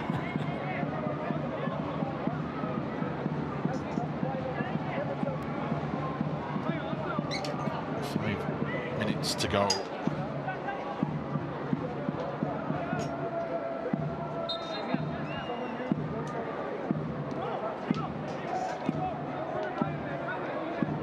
It's a short ball, but that Silva will get there. Launches it long. Gilly at least competes. Here's the second ball, picked up by Fatullah. Exactly. You got to play with whatever cards you're dealt with. Or in Noam Amshaw's case, the card that he signed. Well, it's going to be interesting to see how both teams go next year and how they build for next year, what they do next year. Will they change anything? They have to. If they don't change anything, they're going to get the same results. Fatullah rolls that one forwards. Nicely picked off in the end by Kim Tae-uk, and Hassan Sunny tries to clear that one. It comes down with snow on it.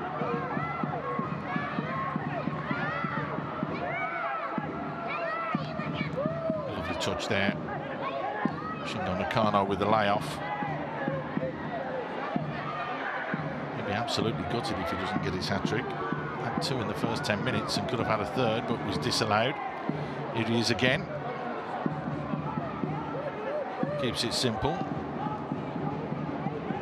Chance to deliver into the box. Danish has so much time and space. Hangs it up at the far post. It's surprised that he wasn't attacking that space so much earlier. We're just waiting and looking at his choices and options in the middle.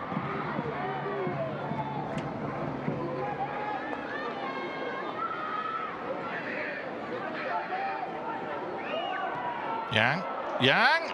Oof. Yang Hon Ju again dropping the shoulder, cutting it back, going for that far corner, and we'll see how far away it was from here. Yeah, it's quite far.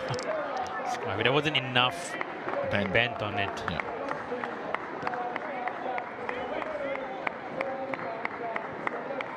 Oh, he's been quiet in the second half. Yeah, I think they've definitely got more gears to move into, though, don't they? And they've definitely managed the game, shall we say.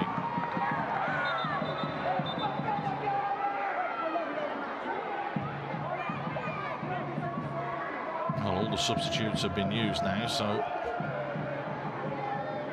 if there is an issue, just going to have to go off and they'll go down to 10 men. But I'm sure Kaoma Aida is a big enough lad to jump back to his feet. Nothing much in there as well. It's the one that I think we can definitely look at. I think he got kicked by his own player. Oh, there you go. He's just barged into Fatullah. He knew exactly what he was doing here. That's actually a yellow card for him, you know.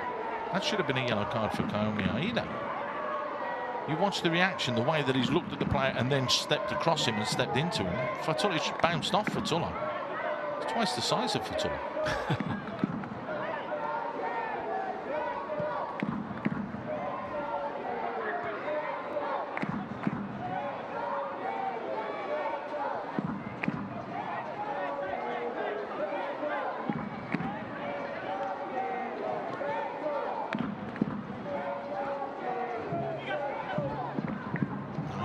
To the channel, but again, Aida is there. Kohata being involved as well.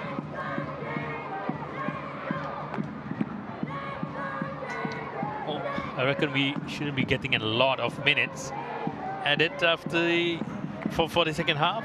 6. Chance here, Nakano for the hat-trick. Too much on it. Just too much on it. You could see what he was trying to do. It was a clever one that got disallowed, a little dink over the keeper. He tried something similar there, but it was far too much on it. Oh, this is the second time that Jaden was involved. The first time didn't manage to happen, and this time just playing it in between the two defenders. Understood exactly what he wanted to do, but like I said, was a bit overshot, overhit. Might have got called back for offside as well. That it was very, very touch and go. But again, they tried to keep the game going. Surprising thing is that we haven't heard how long we're going to have added on at the end of the game. I'm reckoning 6. Yang cuts it back. Nakano. There you go. There's his hat trick with what is literally the last kick of the 90 minutes. He gets himself now onto 16 goals, just 2 behind Higashikawa. But more importantly, for him and his side, it has given them a 4-0 lead that they do thoroughly deserve throughout this 90 minutes. Yeah, I think they deserved it in the first half even more. But second half, they have been managing the game well. But you look at Yojun here, again, it's that combination. 3 assists. 3 assists. From the North Korean, easy finish again from Nakano. More of a penalty box striker, always scoring with 1 or 2 touches. Very quick, very decisive. Pretty sure he's relieved as well, getting his hat-trick. Yeah, probably wanted to go off a little bit earlier and have a rest, but there's a big smile on his face, that's for sure.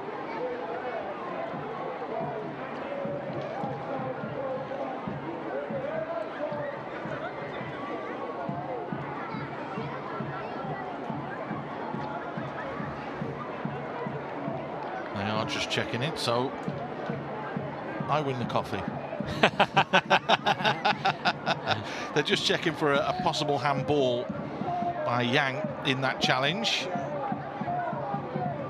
Oh, he's shaking his head, Shingo Nakano.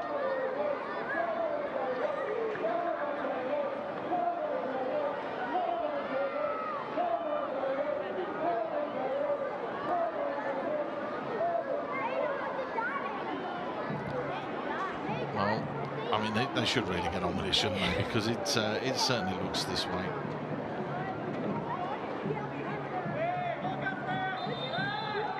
There you go. It has been given. No real surprise there.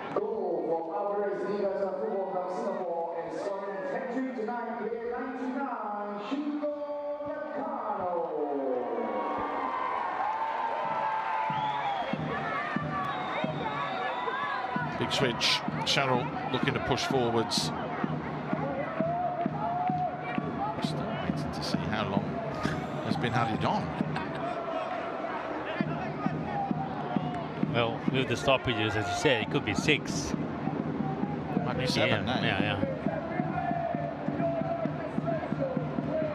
But again, you can see the impact that the substitutes have had coming on. Oh, that was a naughty challenge. That was a high foot there. Both players just rushing in. Charles Azali and Kim Lee Kwan. Here in 4 minutes is what was the official time, but we will have a little bit longer. It looks, oh, that's, I'll tell you what, that's going to be reviewed, because that could be a red card for serious foul play. The foot is raised, it's going straight into the player. I don't need that, especially at this time. You're not in control. You're not in control of that challenge. This is being checked for serious foul play. So do you get 2 coffees or just one? I'll tell you what, you get 2 and you can have one as well.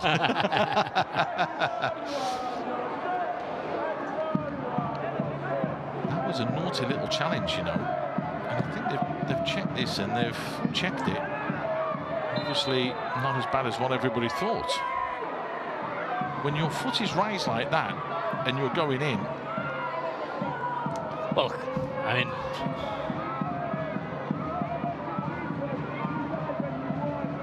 challenge at the other end, and it's the black boots, so we know it's Shingo Nakano.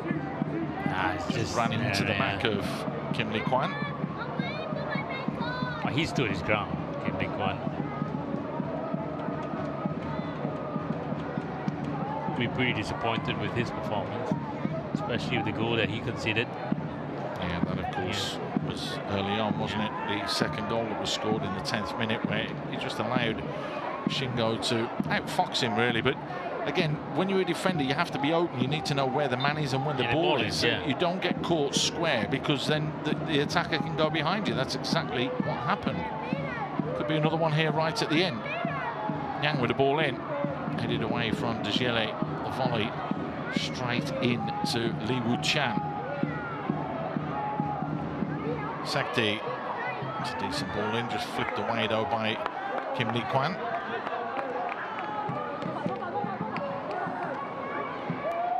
Hader losing out in the shoulder-to-shoulder challenge with Anaki Ismit.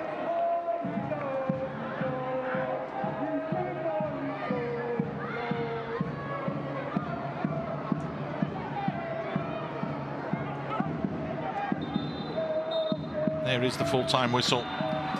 Thoroughly deserved? Yep, very, very dominant first half. Less dominant second half, but I think overall they have been on top of Tanjong Pagar throughout the whole 90 minutes. Possession, number of attempts on target as well. No doubt that 3 points is going to a more deserving team in the Western Derby. We just saw the 2 goal scorers, Kim Tae-hyuk in the 28th minute, but it was a hat-trick for Shingo Nakano. Give that man the match ball. Thoroughly deserved and a thoroughly dominant display.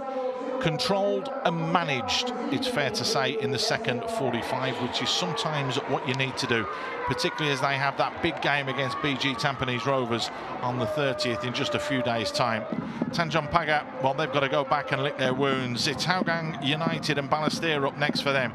2 tough games as they look to clamour off the bottom of the table, but it's finished here at the Jurong East Stadium. Albirex Niigata 4, Tanjong Pagar United 0.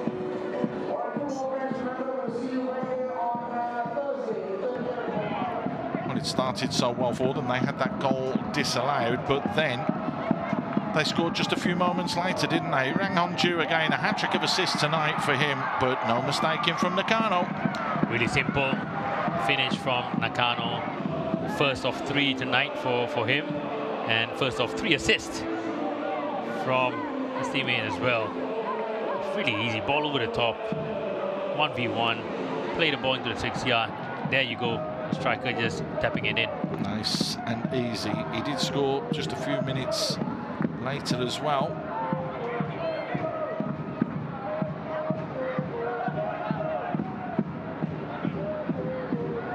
The play down the left-hand side again. Rang with the ball in. The header, we've had a right foot, we've had a header. I can't remember if it was a left foot shot, you know. It could be the perfect hat-trick because that was a very, very good goal from him. Yeah, you have that right foot finish. Second one, this one. Twisting and turning from Hyung-ju. Look at that strength and desire from the 99 Shingo Nakano to get ahead of his marker to score the goal.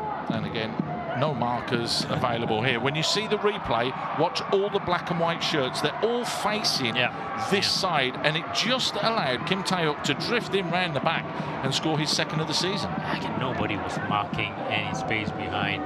Look at all the Tanjong Pagar players. Everyone is square. No one's looking back. But you got to look at Matt Silva as well. You can't get beaten at the near post from that distance. You had time to react.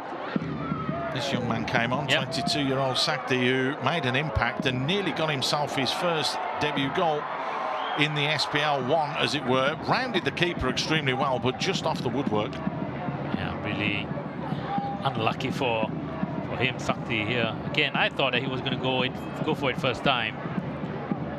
And the word that I used early on was to trick the goalkeeper and couldn't trick the post.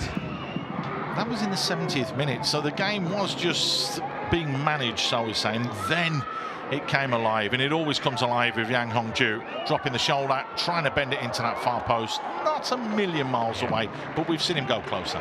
Yeah, expecting a bit more from his shot there with his quality. Again, coming back to his right foot, trying to bend it in, but not enough in that instant. Nakano thought he was going to get himself a hat-trick here. He tried a little scoop. It worked in the first half with a disallowed goal that we didn't see there, that got reviewed from VAR, but did exactly the same there. Got in behind and tried to outfox the goalkeeper. Similar combination between these two players, Jaden and Shingo Nakano. Right, let's see. Was it the left foot? Was it the right foot? This is the hat-trick goal, which means that it wasn't the perfect hat-trick. It was two right-footed finishes. It's put him now on 16 goals, just 2 goals now behind Higashikawa at the top of the Golden Boot race.